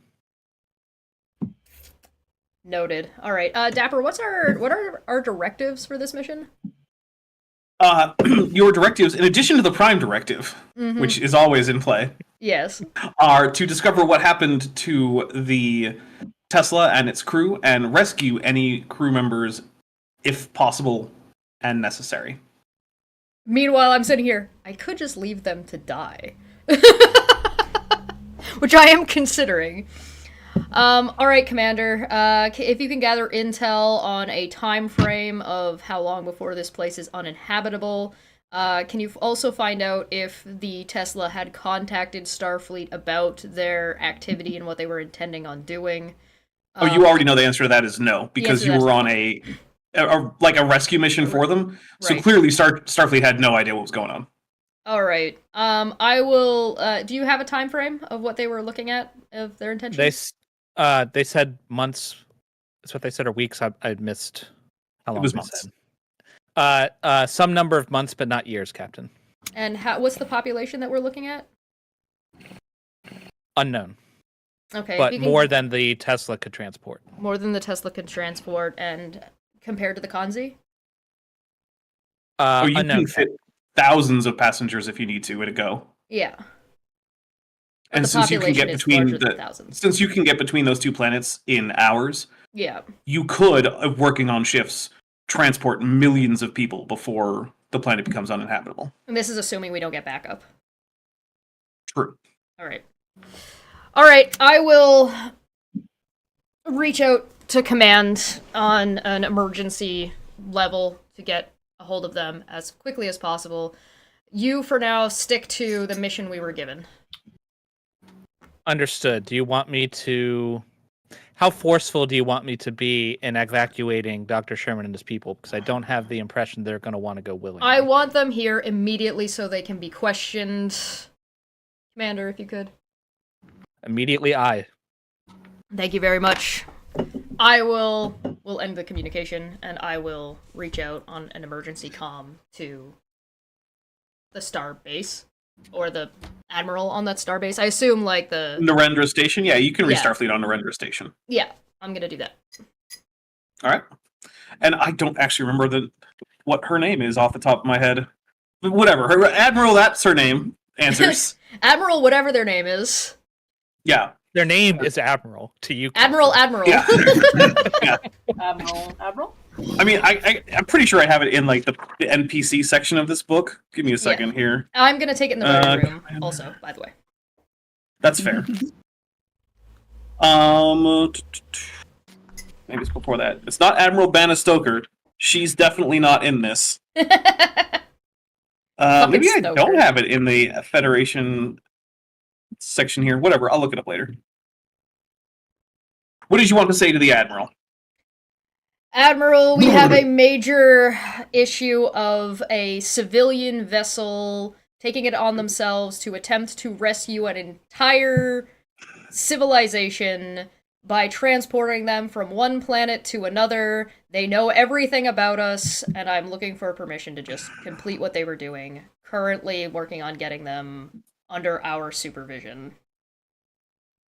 I see. And this was the crew of the Tesla that did this? The crew of the Tesla, yes. All right. Oh, it's Admiral Hebert. April Hebert. Admiral Hebert. Yeah. Anyway, she says, I see. So, they're already culturally contaminated. Yes. Have you surveyed this planet that they're supposed to be being evacuated to? My crew is currently working on that. Okay. Technically, the Prime Directive does only apply to Starfleet, so your civilians aren't wrong that they were allowed to do what they did. Mhm. It is frowned upon, but technically we can't arrest them for it or charge them with anything. Do you know if they have the permission of the native local government to be there? Not as of yet, but they are in the capital. Alright. They seem to be treated well, and they seem to be on good terms, from my understanding. Well, technically, if you just grab them, that is kidnapping. So I am directing you to not do that. No. New directive. So, all right. See if the Tesla crew are actually right about this planet, that it needs to be evacuated or they're all going to die. I'll need to confirm with Starfleet Command as to whether or not it is a bigger violation of the Prime Directive to simply leave them on the planet or to move them to another planet. But either way, we still need a survey of that other planet. We'll need to figure out what the deal is. Can they live there? Are there any other sapient life forms on there? Yeah. Would you like the Kanzi to take care of it, or are you planning on sending a science survey vessel? I will be directing more ships to the area, but it will probably be a little while because they are all on missions not too close by. But if it does become an evacuation scenario, you should be able to get some backup. And also, I believe the chontay and the qovIj are in the area.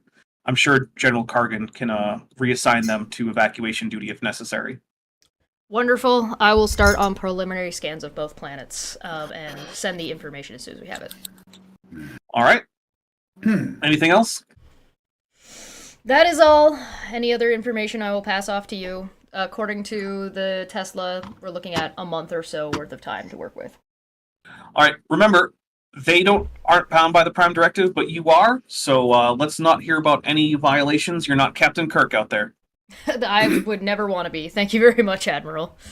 All right, Admiral out. Commander. Clicks the button. Yes, Captain. I've conferred with the admirals. We are to. I'm going to take the Kanzi. I'm going to go scan Oregon 3. 2. Right. And 3, I guess. Yeah. Yeah.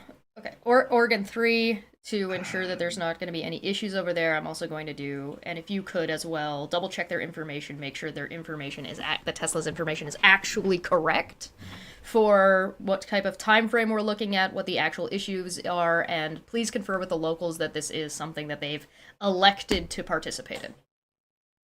Understood. And the science team? There should be a science team eventually on its way from headquarters. No, I mean Dr. Sherman and their team. What am I to do? So it's going to take us a little while to do the scans, but we will be in orbit around the Oregon 2 as soon as we're done our scans on Oregon 3. So once we are there, we can beam them up. In the meantime, convince them. Understood, Captain. I will be persuasive. Thank you very much. All right, so I return to the still- bridge, and we go to Oregon 3 and do some scans. Oregon 2. all right. We're at So- 3. Yeah. 3 Well, and yeah. then Are you 2. going to 3 and then 2? Okay. So at Oregon 3, it is in fact confirmed that there's a lot more tectonic activity than you might otherwise expect. And comparing it to the previous surveys, it has indeed increased to a very high degree. On 3 or on 2? On 3, the planet where the rest of the crew is. Who's I thought on they first? were on 2. Nope, they're on 3. Our map says 2! Yeah, that's because that's a different planet. Oregon 2 is also on the map there because I wanted to show you what it looks like. Oh my god, I'm so confused. Okay, got it. The crew is on 3. The one that we're Mhm. gonna send them to is 2. And who's on first? And who's on first? Is there a 1? There is a 1, and who is there? I don't. Okay. I don't know. Mandalorians. No, I don't know who's on 3rd. Yeah. Look, guys, we're fine. I've heard a whole bunch of tectonic activity in a very short amount of time. Causes no issues, no extra heat, no nothing. It's fine. All right, so Yep, I no. want to check the one my crew isn't on first to give Okay. my crew time to be persuasive and figure out what's going on their end. That's what I want to do. Okay, so you're going over to Organ 2. We'll call that another scene. So it is going to be a reason, actually, going to be control and science to scan that thing for life signs and whatnot. Would you like to do that, or would someone else perhaps like to activate or create a supporting character who could be a sciencey guy who scans, because maybe Captain Tenelia is bad at it? Who was our prior guy from last session? Did he do scannies? We had a Jillian Gillian? McDaniel, who was a engineer, or is an engineer. Did they do scanny stuff? Not really. I mean, they could, but we could get a better one. We want a Sure. scanny guy. Yeah. Yeah. Zrillion, make All us right. a scanny guy. You're our scanny boy. We need to So- go to Hank Lanford. It is time then, perhaps, for another Blake Hanford. let's see, Blake supporting character. Who do we have? Who is a member? We've got. Let's see.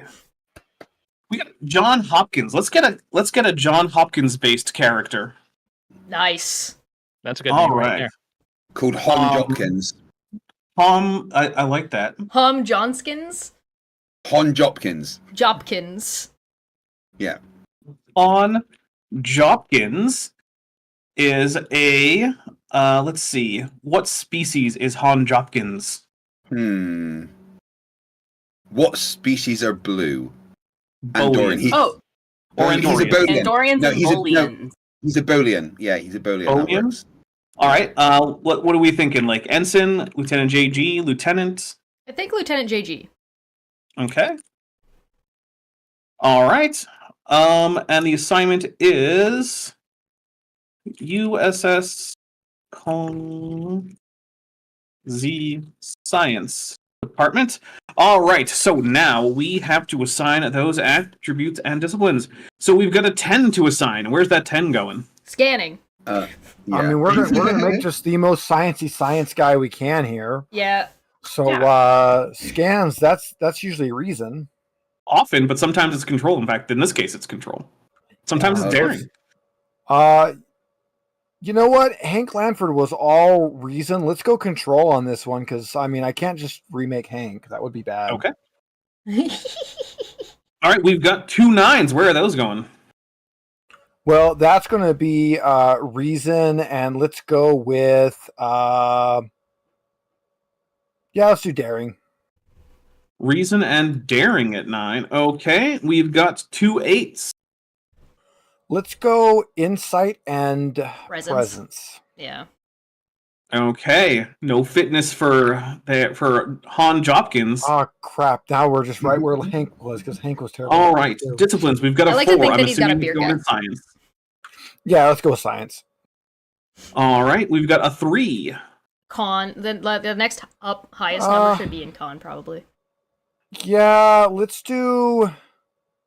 Yeah, con. Okay, and then we've got 2 2s. Let's do engineering and command. All right, the squishiest possible character. Yep. Yes. He's the Pillbury Hey. Nose Boy. All right, we got 3 focuses. What are the 3 focuses going to be? Scanning. Scanning.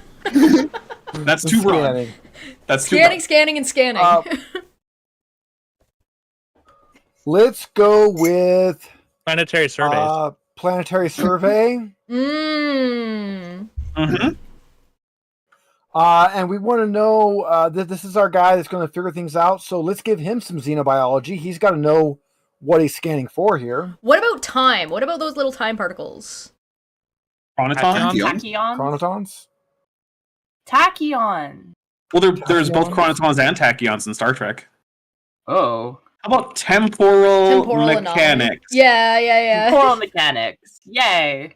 All right. So that is going to be it for now. Okay. So we now have a Lieutenant Junior Grade Han Jopkins, named for John Hopkins. Let's so go. there we go. With my John Hopkins. diplomacy focus, can I give Okay. them an assist? No. God damn No. it. Or not diplomacy, Well- my delegation. With your delegation, what does your delegation thing say? Is it just It's that's just a your focus thing? for delegation. It's a All right, I'll it's tell a you what. focus for being bossy. Well, no, but we can let we can let Lieutenant Jopkins make a difficulty 1 control and science scan assisted by the ship's sensors and science. Perfect. I don't see Han Jopkins. Where is he? Is he popped in our list That is yet? because I forgot to set him to be available to all characters or all players. Chip is on a roll tonight. So all players. There you go. Han Jopkins should be there now. I see him. Let's go. And do remember, everyone, Chesh has agreed to, after our 3rd activation of a supporting character, assuming they survive the 3rd activation, to draw character art for that person. So So if you're a and I'm willing to allow the members to have input on whatever characters named after them. mhm. And you said this was control science? Yes. But we have to make sure that Chess doesn't draw anything with circles in, because she just gets channels deleted and stuff. It's true. Yes. Yeah, no circles, Chesh. No circles. All right, so give me an extra point of threat, but you are able to establish that not only is there life in the areas near rivers and the water, although the planet is overall much, much more arid than Organ 3, there's bad news. Mhm. There are, on one of the continents, of the 2 major continents, which take up most of the surface area of the planet, some dotted bits of sapient humanoid life that is at about the Mesolithic level of technology. Ooh. So if you evacuate the Lormians to Organ 2, they will in fact be settling on a planet that already has a civilization perhaps developing on it, which would in fact be yet another violation of the Prime Directive. I would like to delegate to Han to scan other nearby, like a wider scan of other planets that might be inhabitable. I'll tell you right now, you're not going to be able to find any M-class worlds on scanners from this distance, and the rest of the system is uninhabitable. Okay. But you could, over the course of days or weeks, do more surveys in the area to find perhaps another M-class world. Yep. But that is also time that you are wasting in terms of how many people you can actually save. Yeah, I'm gonna go ahead and Captain- relay this information. Yes. If I might make a suggestion, I'm not going to be able to find another M-class world in that amount of time, but we might be able to find an isolated place on this world where we could put them temporarily while we look for a better place. As long as we can keep the 2 civilizations separate, this new one here would be none the wiser. If they're Technically violate the Prime Directive. We would just be skirting it. And technically not violating the Prime Directive is the best way of not violating the Prime Directive. absolutely. Yeah, no, you're absolutely correct, Han. I appreciate your input. I will ensure that You're on a first-name basis with our little Lieutenant JG here, huh? Yeah. I will ensure to. Han is currently blushing. Senpai noticed me. What color does a Bolian blush? Is it a deeper blue? It'd be a blue, right? Yeah. Yeah, I guess Blue so. or They have maybe blue a purple. Okay, well, Yeah. let's go with deeper blue for now. I will ensure to relay that information to the Admiral and just delegate the decision. I love doing middle Hey, management. it's not and I'm gonna delegating, go we're ahead. getting I'm up the gonna chain. Yeah, I love This is being middle above my management, pay and I grade. I send that information off flagged as urgent in my email, Your space email. my space email. Boop boop boop boop boop. All right. You get a very quick reply from Admiral April Hebert, who says, there's another sapient species on Organ 2. There's another sapient species on Organ 2 on a separate continent that one continent has life, one continent does not. We're on MSN Messenger. MSN lol. Messenger, Jesus. Well, that's not ideal. Is that still a thing, MSN Messenger? I don't know. It's a good question. Anyway, well, all right. Have you confirmed that the planet Organ 3 is actually dying? Yes. We did that, right? All right. Well, we confirmed that the tectonic activity had spiked tremendously, Right. but we don't know why or anything about that. All right, I relay that. Okay. Let's try to figure that out, because maybe we have more time than we think we do, in which case we could avoid the problem with Organ 2 altogether. Yep. I continue doing the work. All right, I'm going to contact General Kargan in case we need the qovIj and chontay to assist with anything. Right now, I would prefer to keep the Klingons out of this because they definitely don't care about the Prime Directive. So, yeah, we're only going to contact them for help if we really need to. Sounds good. Hit you back ASAP. GT. LOL. LOL. Smiley face. You gotta add an LOL so you make sure it's not threatening. TT. Wait. TTYL. Does anybody else remember the crappy version of AOL where you could draw on it in like sub MS Paint and send Yeah. like, pictures? Yeah. I like the sending the man. nudge. All right, well, Apparently, MSN Messenger was shut down in 2014, replaced by Skype. oh, and now isn't Skype going away? Well, just no one uses Skype anymore because somehow Microsoft fucked up being the prime video conferencing thing during COVID. Yep. Jeez. Yeah, it's wild how they did that. It is crazy how hard they spiked the ball there. I know. They were, Into they were, the they were dirt. bigger than Zoom. And then, like, somehow Zoom... it's mental. Sorry, Microsoft, but you lost that one. Also, they're not doing well with their whole push to get everyone to go to Windows 11. It still has abysmally low adoption rate, given that its support is ending in a few months. Mm-hmm. Yeah, people do not like it, Windows 11.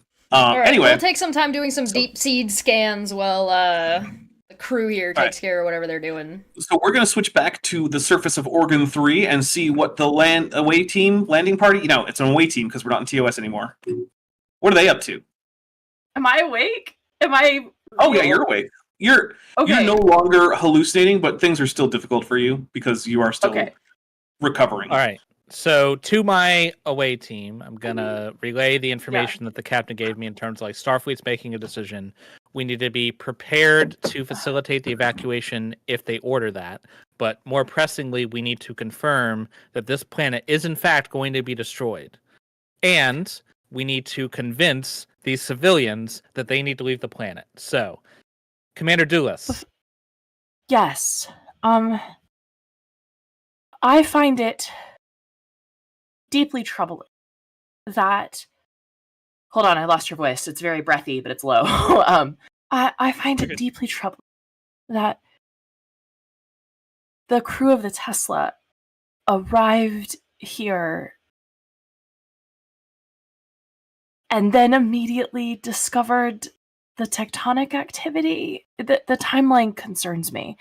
If you can get me in a room, maybe the Tesla captain, my head is killing me, but I can try to see if he's hiding anything.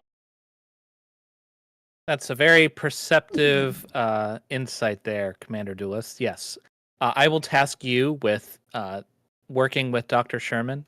Ostensibly, you're going to be trying to find more information out about the planet, but what your actual mission is to see if they had a hand in causing this, and convincing them to leave. Yes, sir. Okay. All right. Well, the doctor is still there in the room with y'all. Well, okay, so I'm not going to have that conversation referencing him in front of him. Right, but I mean, like, you can go to another part, but like, if you need to talk to him, he is still right there. Right. And to the rest of the crew, Chip and Dr. Hobnall are my science folks. So I would like you two to go over whatever it is Dr. Sherman has and determine whether the situation is as dire as they believe it to be.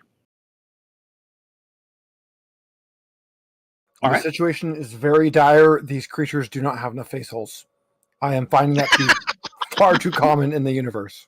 So Dr. Hobnell has like what's the thing where the holes look weird, like trichtophobia or something? Tetra. Oh. That thing. He's got that, except if you don't have enough, it creeps Yeah, him out. Yeah. way too few. Like when you see the horror movie, there's always that like creepy character with just the blank face. That's what you all look like to me.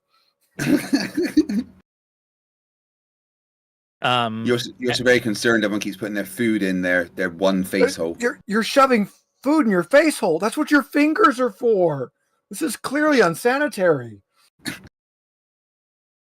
All right. So, what do you want to say to Dr. Sherman? Boo. Can I go to him? I'm gonna I'm intentionally leaning into like the injured status, right? I am attempting to look as like weak and pitiful and unassuming and, you know, underestimatable as possible. Mm-hmm. And so I go to Dr. Sherman's like, oh, Dr. Sherman, you're in charge of the Tesla, right? Yes, I am the lead scientist. I was not the captain, but the captain died, and I was the one who was the reason for the Tesla's mission in the first place. It was my survey. Okay. You're, I'm so sorry. I'm kind of out of. Quite The understandable. mission was to do a survey, geologic survey of this planet. Geologic, biologic, all from orbit, of course. Of course. Oh my gosh, of course. And so like I'm having this conversation and anytime I'm pausing, I'm like probing those thoughts, right? So far, no lies. No lies. Well, wait, because I can do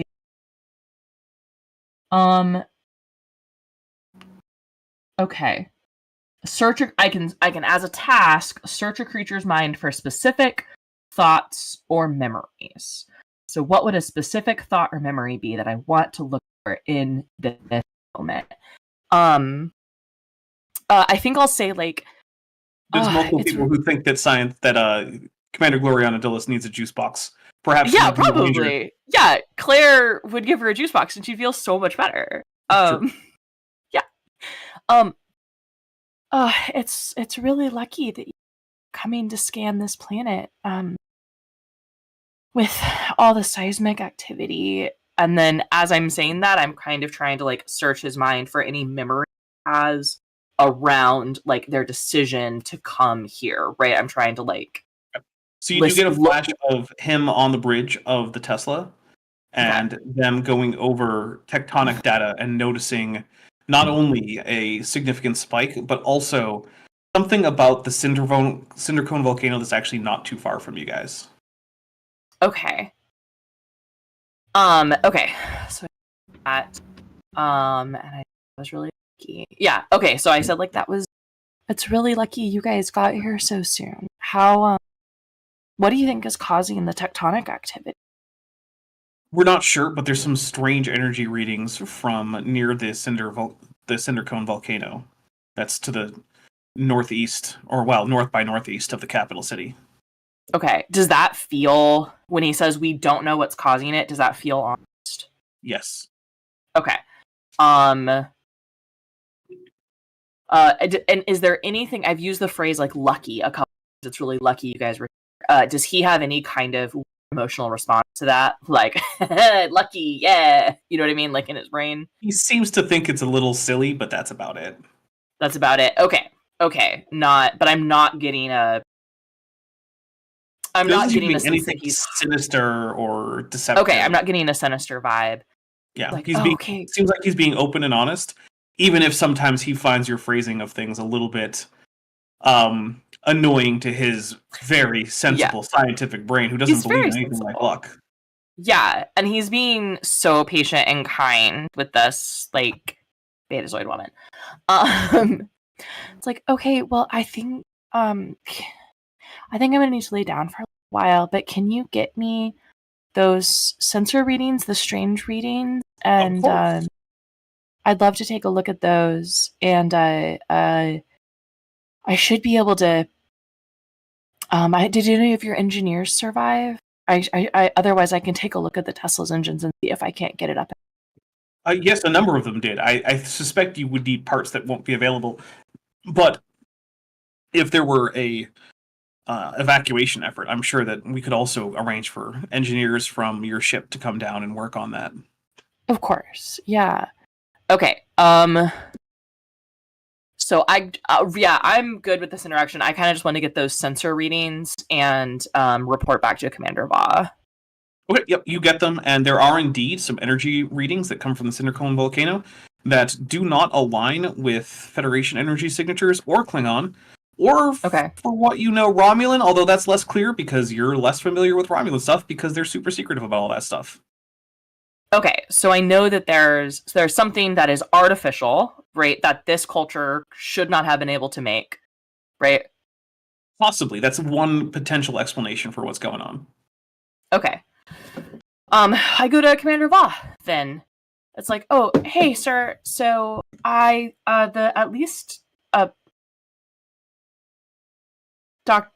the doctor's name? I'm sorry. Emmett Sherman. Yeah. Dr. Sherman. I was going to say Shepard. It's not right. That's right. Rex. I'm Dr. Shepard, and this is my favorite planet in the Shackleton Expanse. Yeah. It's like, so Commander Va, it seems like the Tesla was, at least Commander Sherman or Dr. Sherman believes them to have honestly been coming here and found this strange seismic activity. The seismic activity seems to be specifically related to this Cinder Cone volcano that is, Maddie looks at the map, that's north and a little east of here. And these are the readings they were able to take, a copy of the readings they were able to take, and I share that information. It doesn't look Federation, it doesn't look Klingon to me. Based off of my understanding of this society's technological development, I don't think they could do it, but I don't have a good sense of what they're technologically capable of. So there's some kind of artificial force inside this volcano or around it that might be causing this tectonic activity? That's my best first guess based off of this data. It might be worth it to do some more focused scans on the Cinder Cone volcano. Okay, understood. Dr. Hobnall and Chip. Oh, and also, did you convince them to leave when it's time to leave? I forgot to do that. I'm sorry. I'll go back and do that. I go back and tell them why it's to leave. Oh, by the way, you should. There's about to be. Yeah. Don't worry. We're planning on leaving as soon as we can arrange for the evacuation to get going. Okay, great. Just making sure. I'm not settling here for the rest of my life if I can help it. Yeah. Although I suppose if I can't help it, it definitely will be for the rest of my life. Yeah. However short that might be. But at least you get to bang a lemur. Maybe. So, taking a look at the scans in more detail, you find that indeed there is that weird thing, but also the salt caves that are noted nearby by the Geological Survey do seem to actually connect to the area around the source of this, which means that you might be able to physically access it if you go to the salt caves. Also, Lieutenant Math Navigator for $5 says, I'm Dr. Shepard, and this store discriminates against the poor. I should go. Excellent. That was also a fun bit there in Mass Effect 2. Yeah. All right. So that is the information as you have it right now. Something artificial seems to be either causing or accelerating this tectonic activity. It does have a physical connection as far as you can tell to the salt caves. You could get there either by probably a getting Captain Threema to take you. It's possible you could go and repair the runabout, although that would probably take a lot longer. Or you could beam back up to the qovIj and then beam to the Salt Caves. Let's before we leave to the Salt Caves, I want to talk to Captain Threema to confirm that the locals do in fact want to be evacuated. Well, he is outside the door, so I'll assume that you just step out of the residence. Yeah. And he's there. He says, "Oh, I'm sorry. I don't think I got everyone's name. Who are you again?" I'm Commander Va. Got it. This is Commander Dulis, Dr. Hobnall, Lieutenant Tack, and Lieutenant Chip. All right. What can I do for you, Commander? I was wondering if you would enlighten me on what the Lormian take is on this situation. Well, we've had a number of our cities severely damaged by the tectonic activity. Fortunately, the capital city hasn't been hit too hard yet because, well, being built so close to a volcano, we're used to having earthquakes here and there. But that is not the case for most of us. And so a number of our cities are severely damaged. There are problems getting basic amenities, food and water. Our transport chains are in chaos. And we don't plan on forcing anyone to evacuate, but currently it seems like a large portion of the population is open to leaving. Captain, out of curiosity, do you do anything with maybe like geothermal energy, or would you have any reason to develop pieces of technology near that volcano in or I mean, there are some places where we do some geothermal energy, but not at this particular cinder cone volcano. It's a bit too unstable for that. Okay. Usually, we have a few countries and city states around that have are near more regular geothermal spots, and they use various heat engines with that to generate bits of voltage that they string together. At least that's how I understand it. I'm not an engineer. I'm smiling through the pain on that one. It's like bits of voltage, yeah. He doesn't. Captain Threema does not know much about electricity. That's not Threema's. That's not his job. His job is to shoot things. Yeah, that's not his It's job. a good job. Shooting things is a good job. Take a piece of voltage and you put it over here, and now you've got more power.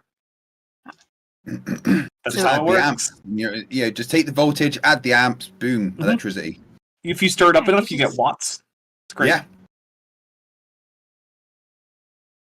I can't turn my head any further. Okay, hold on. Did you guys know that the creationist Jungle Jargon once told me that the way that charging your cell phone works is by storing more electrons that you took from the power grid and you put them into the battery because the battery is just a bucket of electrons, and that's how that works. Ow.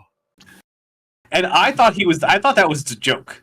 And so I laughed, and he was like, "No, what do you?" And I'm like, "Wait, hold on, are you serious?" And he tripled down. So this is the kind of person whose head would explode if you explain the concept of potential energy. Then, Oh, probably. yeah. Hi, Jungle just Jargon, like- if you're watching. Free I mean, floating I'm- electrons, just chilling. I'm currently Yeah, trying you to can get just a scoop 'em up. Yeah, You pick just up scoop electrons, them up. you dump them into your cell phone, and now your cell phone has power. Why don't you go to the shop and just buy a bucket of electrons every time your phone runs out? I mean, that's Yeah.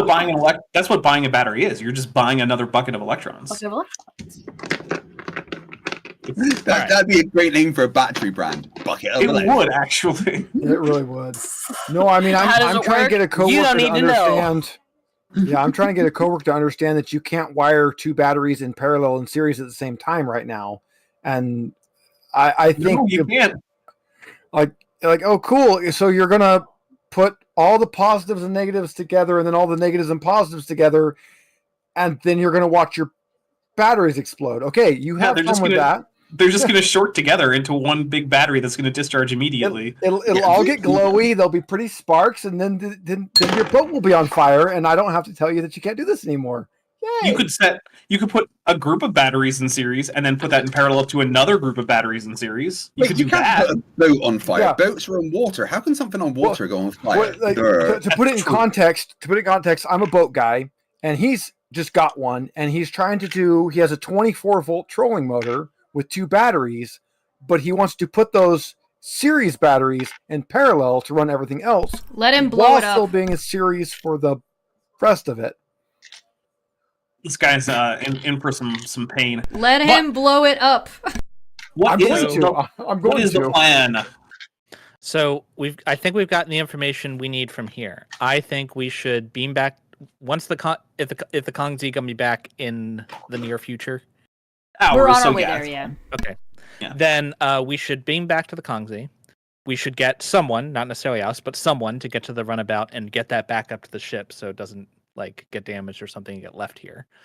And then see that Commander Duelis is treated, and if she's fit for duty to go on into the salt caves, great. If not, we'll get somebody else, and then we'll all beam to the salt caves, into the salt mines.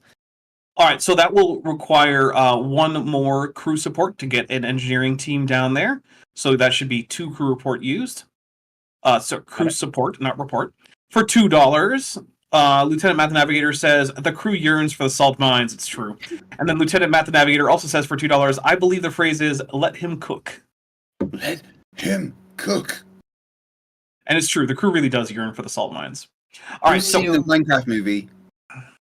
I have not seen the Minecraft movie. Right, you need to go and see the Minecraft movie. I know. Jack Black Do we? and Jason It's actually Momoa good. have matching Hexicardi sweaters That's all you for need to the know. press tour because they're best friends now. Oh, well, that's sweet. I'll They care made about them. Jack Black when he apologizes to Kyle. Yeah, there's that too. There is some weirdness going on there. But anyway, we can get all While we're that on the accomplished. I want to report to the captain directly. Right. All All right, so now, Captain, you know. So who is going to beam down to the entrance of the Salt Caves? I would like to go because it sounds like it might be an engineering problem if I am fit for duty. Yep, you have been treated. Your abrasions have been dermally regenerated. Your Amazing. internal bleeding has been unbleeded. I You would do like not have a to concussion. propose, if we still have enough points to activate Gillian or Jillian, whatever. Our other engineer. I mean, you can activate her and you can play her. That's fine. I would like to activate and make sure that character is played, but I don't know if Zerlon would rather play them because because I don't know if the doctor is planning on going on this away mission. It doesn't matter much to me. I can be Hobnoll or Gillian. Either one works. I mean, it is generally good to have a medic around, but you know. I mean, we're Well, not when talking he about shoots the like crew. science stuff and tectonics and heat and zappy power, and you might need a medic. Yeah, I vote we take both.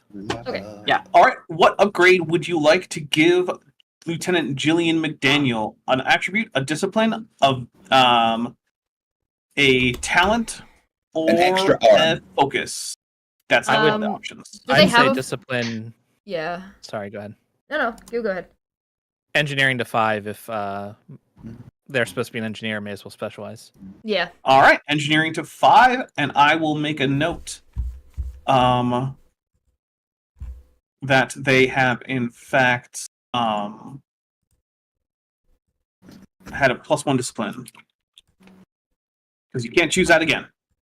Yep. Okay. All right, and we are now 2/3 of the way to getting Jillian McDaniel character portrait. Yeah. All right. Jillian! Tell me all about your date last week. Also, we're going to explore this salt cave. There's some readings. I didn't understand them. They don't look like something I've seen before. Can you take a look? Yeah. Absolutely. Here you go. Now, Gush, how was your date with Ensign Thomas? I told you two were perfect for each other. I didn't go that far yet, but we were like Our hands were brushing against each other. They passed me a napkin, and like, Commander Va is deliberately leaving the area so she doesn't have to hear about fraternization happening. Yeah.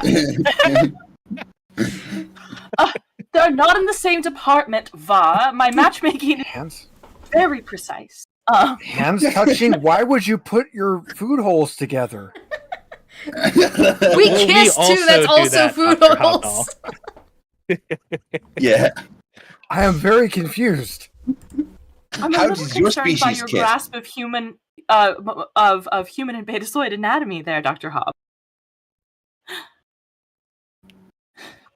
All right. You all have way too few face holes, and you do too much with your fingers. On Christmas, we're gonna gift Dr. Hobnob a book written by Dr. Tregan about xenobiology fucking. Beautiful. All right, so let's get a difficulty 2 control and engineering check to successfully beam everyone down, which also costs up power, but who cares? You're at full power anyway. I have ESP systems, data recover, and pickleball. I'm assuming none of those focuses apply, right? Do you mean EPS? Yeah, sorry, what did I say? You said ESP. My control engineering is a 15. I have a focus in transporters. Oh, go for it. Okay, beautiful. Focus used. Roll. All right, you have successfully transported everyone safely to the entrance of the basalt caves. The caves themselves are indeed made of what is basically just rock salt. It is in fact a salt dome, which is actually an unusual kind of salt formation. It is an igneous salt formation, whereas most salt formations are evaporites, but this is a volcano, so that makes some sense. And so, yeah, when you step in, and you all have some kind of, flashlight / torch kind of deal going. Unlike most of the caves that you are familiar with from your Starfleet cave training, because Starfleet always ends up in caves somehow, there is very little life here, if any. Towards the entrance, there seem to be some halophytic, photosynthetic bacteria analogs, as well as some very small animals, but as you head into the cave, that quickly ceases as there's no more light. And there are almost no animals at all. And as you continue in, that only seems to be more and more the case. You also can feel your own throats just drying out and becoming parched as all of the water is leached into the salty air. I wish I'd brought a juice box. Well, I will argue that you did successfully manage to bring some canteens of water so that you can... Okay, we'll do that. There. I can't have two We've got characters those have a juice weird, box be their thing. Flashlights that Starfleet uses that you hold like this. Yeah. Oh, yeah, you hold like this. Good This is bear very claw. tactical. Bear claw. Well, hey, Starfleet is not a military, so don't worry about it. Hashtag not a military. Right. Hashtag. They are the thing that fights wars when the Federation goes to war. They do have military ranks. And they do have a uniform code of Starfleet justice. But they're not a military, you guys. They're not a military. They you guys. swear. Absolutely not. Gosh, it's like a different being. Just because we have military badges and awards And medals. and a medal. Chain Yeah. of command, weapons. Yeah, don't worry about any of that. They're not a military. Lieutenant Matt the Navigator for $5 says, query, do the cave animals grow eyes when they get a suntan? No, much like the cave tetras from Mexico that Randy Galuza has failed to bring eyesight back to, these animals will also not grow eyes when they get a suntan. Yuck. Yeah. There's a song I sing to my daughter that's in my brain right now because it's like, my teddy bear has 2 eyes. Well, Mexican cave tetras have 0 eyes. I can tell you No, for a fact, living in the area that I live in, you can actually catch a rainbow trout that has a sunburn. That seems unfortunate for the trout. But as you are progressing through, I would like everyone to take a difficulty 1 control and fitness check. Oh no. You mean- Wait. Fitness and security? I meant fitness and security because I am an idiot. Do I get to use my pickleball focus? No. Aww. Fitness and security. All right. So let's see. We have gained 1 momentum from Jordan, another one from Dr. Hobnall, and yet another one from Broken Chip. And Chesh, you did roll with the what's her face, Jillian. Yeah, I did. Character, right? Okay, Yes, just yes, making yes. sure. It was Yeah, Jillian I Day, just 'cause it flipped said my Captain name over Scenario. after. Yeah. Oh. That's the flipping Okay. the name on the bottom, Okay. not the character sheet. It's a 3 Team- and 18, so it wouldn't matter. Yeah. Team ONB Formula One Dog Racing for $5 says Dr. Tregan's treatise on xenophagology is available in hard copy in what looks like a 69-volume Encyclopedia Britannica with a book emoji. But where are the eyes? Yeah. Craig, I don't think you know about the eyes thing. No, sorry, So, I'm struggling to pay attention right now. The guy who's in charge of the second largest US-based creationist organization, the Institute for Creation Research, he's trying to prove that natural selection is fake, actually. Which is weird, because most young Earth creationists are okay with natural selection in principle. And so he's got these Mexican cave fish in a tank. And he has found out that they get tans when they're exposed to UV radiation. But his prediction is also that they should be regrowing their eyes, and they're not. And so now we're all just wondering, hey, where are the eyes? That's Yeah. not how that works. I know that, and most young Earth creationists know that, to be fair. But he thinks it is how it works. So I gotta say, when young Earth creationists and like flat Earth all like properly do science, I love it because like, oh look, this will be a thing. It's like, yeah, it I will can be a tell you thing. how that's gonna. I can tell you how it's gonna work right now. But Yeah. all All right, good job disproving yourself. I take 1 point of threat from that that critical fail from Maddie. Maddie also takes, let's see, 1 point of stress as there is a rumble in the cave which causes the area that she's standing in to slightly collapse, and she falls into a not very big hole, but enough to have it hurt. And by this I mean Gloriana Dulles. Yeah. So everyone else though is safe, and you guys have generated a significant amount of momentum. But as you continue, Should I have 1 point of stress, or does stress from my earlier injury carry? no, you should not have that stress anymore. You should just have 1 point. Total. Yeah, I Cool. think stress goes to 0 after scene switch. Yeah, unless said otherwise. there's something, yeah. Like if you're Okay. poisoned and as a result you're losing stress, if that poison isn't solved, then you're going to keep it, or if it's something that's ongoing. But generally speaking, unless there's some good reason for it not to, stress is healed between scenes. Okay, awesome. Thank you. Vob helps to pull Dulles out of the pit. I'll say, Commander, getting blasted by the phaser cannons was enough for a citation. You don't need to do any more. You're kind, Commander Bob. But if I'm being honest, I've never been very outdoorsy. Might explain the career choice. Yeah, bit of an indoor kid. All right, so eventually you come to a change, and there is a rock wall instead of a salt wall in the cavern that is blocking off your progress. But it is extremely smooth, unlike any natural formation. My gamer instincts. Yes. That's it, until it breaks or changes color. So who's scanning the wall? So scanning. So our lieutenant in charge of our big punchy boy is gonna take care of the wall, right? Yeah, I'm sure that if you give Tack enough time, that he can punch through the wall. Doctor Who style. Done. We also have phasers. Well, okay, there's that too. But Okay. a scan reveals that it seems to be composed primarily of rhyolite. Should that be Okay. significant that- in some way? Yeah, what does that mean? Rhyolite is in fact the extrusive form of rhyolitic magma, which normally forms into granite.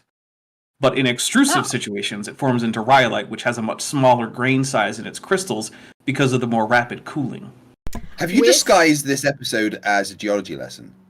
No! Is this With so is this smooth wall like natural? If it's natural, then it is an unusually smooth natural formation. It is like shiny smooth. Like you can So- see yourself in it. Smooth. So from that, can we infer that someone like super cooled it quickly to make a wall? That would certainly be one possible interpretation. Okay. with the information, the captain having a lot of this information now, I want to instigate Scanny Boy to do some scans of hefty scans of this area. What in the meantime? Also, Lieutenant Matt the Navigator for $2 says this cave is not a natural formation. Yeah, it could actually just be a space slug. Although it would be a space slug made of rhyolite and salt. Impressive. Yeah. Man, Star Wars Now is it's rubbish. made of I that. said there's been weirder things in Star Trek. Yeah. All right. Well, as you guys are scanning and staring, some bluish glowing glyphs appear on the wall and seem to form the shape of a door. As the second a glyph comes up, I would like to hide. You hide behind 12. Yeah, In the shape I'll hide of a behind door? 12. Yeah. Just trying Yes, to the get- glyphs form an outline of a taller than it is wide rectangle. I'll put my hand like on the door, roughly where a knob would be. Say, Commander, what are you doing? Well, as he does it, and as Tak asks the question, a seam appears around that rectangle, and part of the wall goes in and then slides to the side, revealing a corridor. I'm opening the door, Lieutenant. And Good. I'm hiding behind you. Well, there's Follow a me. corridor. Va The will take the collective lead. was a lot simpler than this. So, as you go in, it has a slight incline down. And as you go, there are other apparent doors that seem locked. And John Hopkins has just gifted 5 No. memberships. Han no. Jopkins gifted. Oh, no, they Han changed their Hopkins. name! Yeah! Oh my goodness, I didn't even notice! Yay! Tapper, your audience is the absolute best for random They name are. changes. Peak. I know! I love it. them. Oh, thank you so much. That's great. All right, so I am not going to. Your characters do not know this. However, the players in the audience get to know this, and that is that from an aesthetic point of view, this is essentially identical to all the Tilakal ruins that the crew of the Lexington were ever in. Ooh. So, They yeah. get out and then they just drag me back in. I mean, this is Son part of of a a bitch, playlist I'm called in. the Tilakal Saga. If you didn't know this was coming, you weren't paying attention. So, you descend a few more, I don't know, dozens of meter, and you get to some central chamber which has a bunch of displays that light up as you enter the room. And there are a bunch of holographic displays, including some star charts, which are very familiar to the audience and the players, but are not so familiar to the characters, because all that Lexington stuff is still classified. And y'all don't have need to know. At least not yet. This might be changing that a little bit. And Commander Shelby's there, just playing tic-tac-toe or something. Commander Shelby's there just stuck in a rock crystal that's just like frozen in time. Frozen. Help, kill me, No. please. No, but there He's does been seem conscious to be, for that length of time. It does seem, however, that there is actually some ongoing activity, and based on what you can see from star charts and whatnot, it seems to be that there is some communication going on causing this to activate, and the communication is it's receiving it from other parts of the Shackleton Expanse that are so far unexplored. And I would like someone to give me a reason and engineering or reason and science difficulty 3 check. Reason and engineering is 15 for me. Yeah, you do it. Yeah, I can tie, but I can't beat. I've got a 14 in I- that. I got 15. Does I got my like 9. data Well, recovery let's matter? let Shesh make a roll. She hasn't made too many rolls Yeah, this let's campaign. let the other person roll. Does my data recovery focus apply? Yes. Two. All right, well, that's only 2, so you are not quite sure what's going on. However, you do have the option, I forgot from I what could you use can momentum. tell, to in fact enter some keys that will pause whatever it is this facility is doing. And based on what you can see, this facility has the power, based on like the readings you're getting and how you're translating that, to be causing worldwide tectonic disturbances. Bosses, as most of you are outranking me, if I'm not mistaken. Well, bosses, it looks like this facility is causing the tectonic shifts. I can pause it for now while we do more in-depth studying of it that will stop the potential destruction of the planet. How confident are you that you can pause it without causing further damage, Lieutenant? Fairly. So you can Especially guarantee you if- will not explode this solar system. I mean, I don't think I'll explode the solar system, especially Okay. if the exocom assists me. I'm gonna ask And- Lieutenant Chip and Duelist and Commander Duelist to double check the junior grade's work. From what you can tell, it seems that she is correct. It does seem like there is a pause button, if you will, but it does not seem like it's an off switch. There does not seem to be an option to simply stop whatever's going on. There is an option, though, to halt it for now, which could possibly, depending on how long it pauses, give this planet maybe even another year. Give Is us this more going to be time. like a lost situation where we have to press the button every time the timer goes down? Yeah, Maybe. possibly. All Maybe right. you'll come back in a year and find out. I think we Lieutenant? should pause it, and then I think we should try and understand what this thing does, and maybe who built it, and why it's a problem now. That will likely be a problem for future crews, but we will pause it. Okay. You are able to successfully put this on hold, and while it's still not exactly clear what this thing does, why it's doing it, it does seem to not be doing it for now. It will take at least a few days to figure out whether or not that actually causes a significant decrease in the tectonic activity. But you can. There's not much left to do other than beaming back to the ship. And so you do now have the problem, though. Do you transport people to Organ 2 despite the possibility for contamination on Organ 2? Do you wait because now you have extra time? What are you thinking about doing? And I'm going to say that unless Chesh says otherwise, she's probably back in control of Captain Tenelia. Yeah, that's fine. Assuming All in all the of the ready room. information has come, I want to bring the crew into the Conference room? conference room and... Alright, crew, thoughts? Look, Captain, from a medical standpoint, while they might be temporarily out of danger, it might be best if we at least move some of them to give some semblance of action. Otherwise, we might cause some anxiety amongst their population that would ultimately be negative, even if it's just a token gesture, just something so that the general population sees action. But where would we move them to, Doctor? Well, we would need to find an isolated point on the other planet where we could move them without interfering with that civilization. Even an isolated point could affect the habitat and natural ecosystem of the planet negatively if they are a non-native species. As they are safe for now, I suggest we leave them where they are and investigate the technology whilst we search for a suitable alternative for the entire civilization. I agree. Hopefully the pause button has at least bought us time. And I think a proper engineering team could potentially discover how to shut it off permanently and also determine what it is and who built it and why it's there. And again, why now? Is the device malfunctioning? Something. Why is it causing this increased activity now?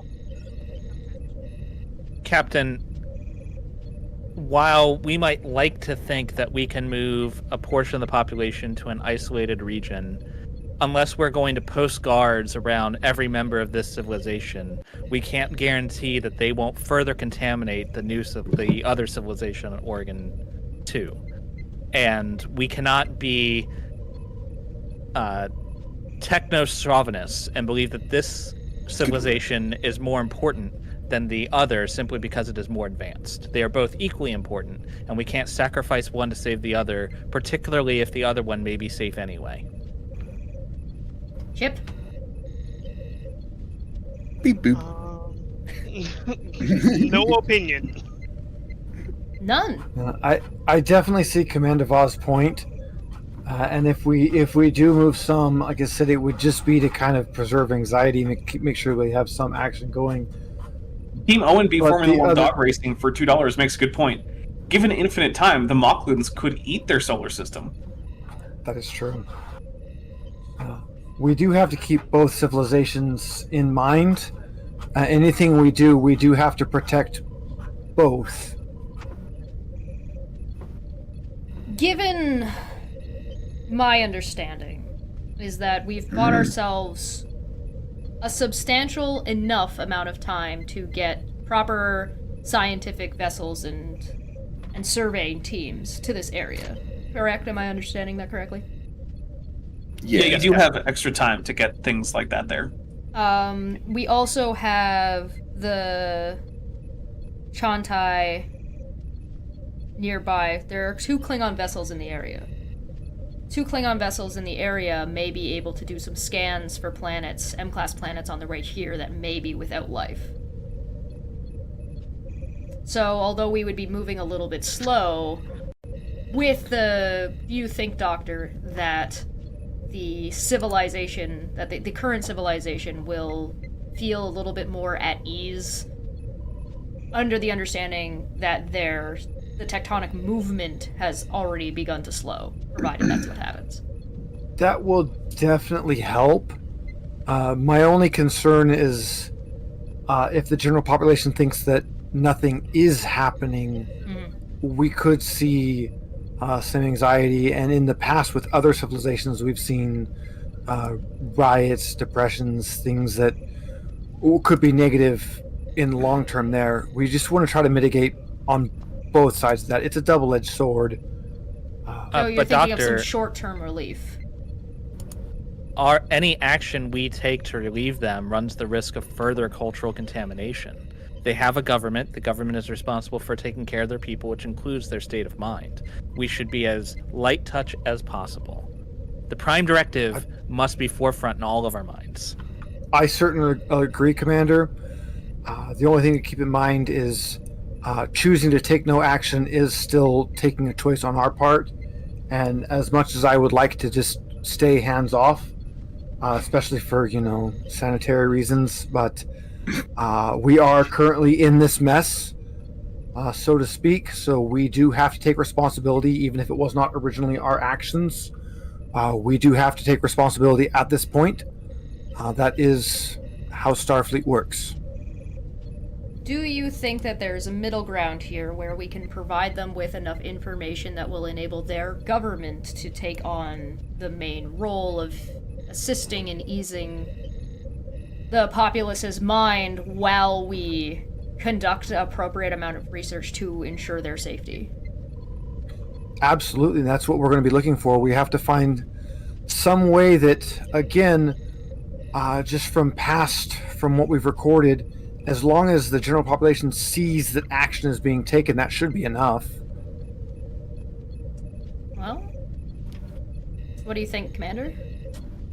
Is that a happy in-between? I suppose as long as we work through the existing government. If we work through... We should limit our contact as much as possible just to the highest levels of government. That at least contains our cultural contamination. The information we can give them can also be transmitted and translated into metrics that their populace would understand and wouldn't necessarily have information regarding Starfleet and Prime Directive information. one possible hair in the soup, as it were. The civilians that are on I the like planet, look at like I am covered in fur and I'm just like yeah. were the civilians, or Dr. Sherman and his crew, their crew, I'm actually not sure. Anyway, have they been evacuated? You Not were in yet. charge of it, you tell me.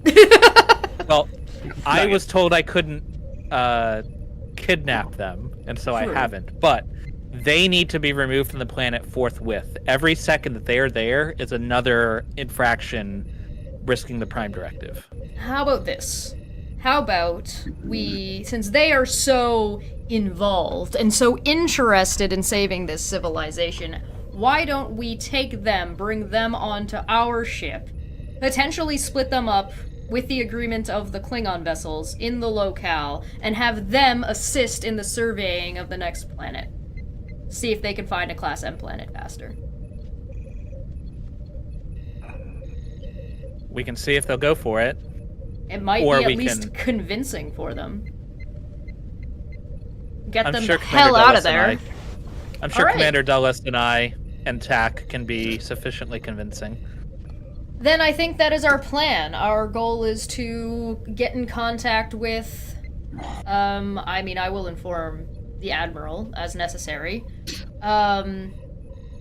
Get in contact with the Klingon vessels in the area, have them do sweeps for Class M planets without any life forms on it, since we seem to have bought ourselves enough time to at least do that much. And then we'll put together, I guess, an information packet for the high end of their government to ease their people's mind, while we also get the Admiral to send some science vessels to do thorough work on whatever it seems, whatever alien technology we seem to have found here. Does that sound good? Yes, Captain. Is everybody in agreement? Yes. Hi, Captain. Perfect. All right. So you begin implementing that plan, and Admiral Hebert agrees to that, and also assigns the USS Ontario to assist, which is not named after the province in Canada, but rather the city in California, before anyone asks. And also, the chontay has been assigned by General Kargan to support further evacuation efforts. And that is where we are going to leave it for today. So thank you very much, everybody. Next week, the plan is that we will play Doomed to Repeat the Past, unless I'm wrong about that, which I don't think I am. So, I hope that everyone has had fun. I hope that everyone joins us next time. Tell your friends, tell your enemies. Get more people here. It's more fun when we have more people in chat. Tell your frenemies, too. Friends, enemies, and frenemies. Tell all of them. And with that, we are going to be out of here, and I will talk to the players once we are, in fact, off air. Bye, everybody. See you later, guys. Oh.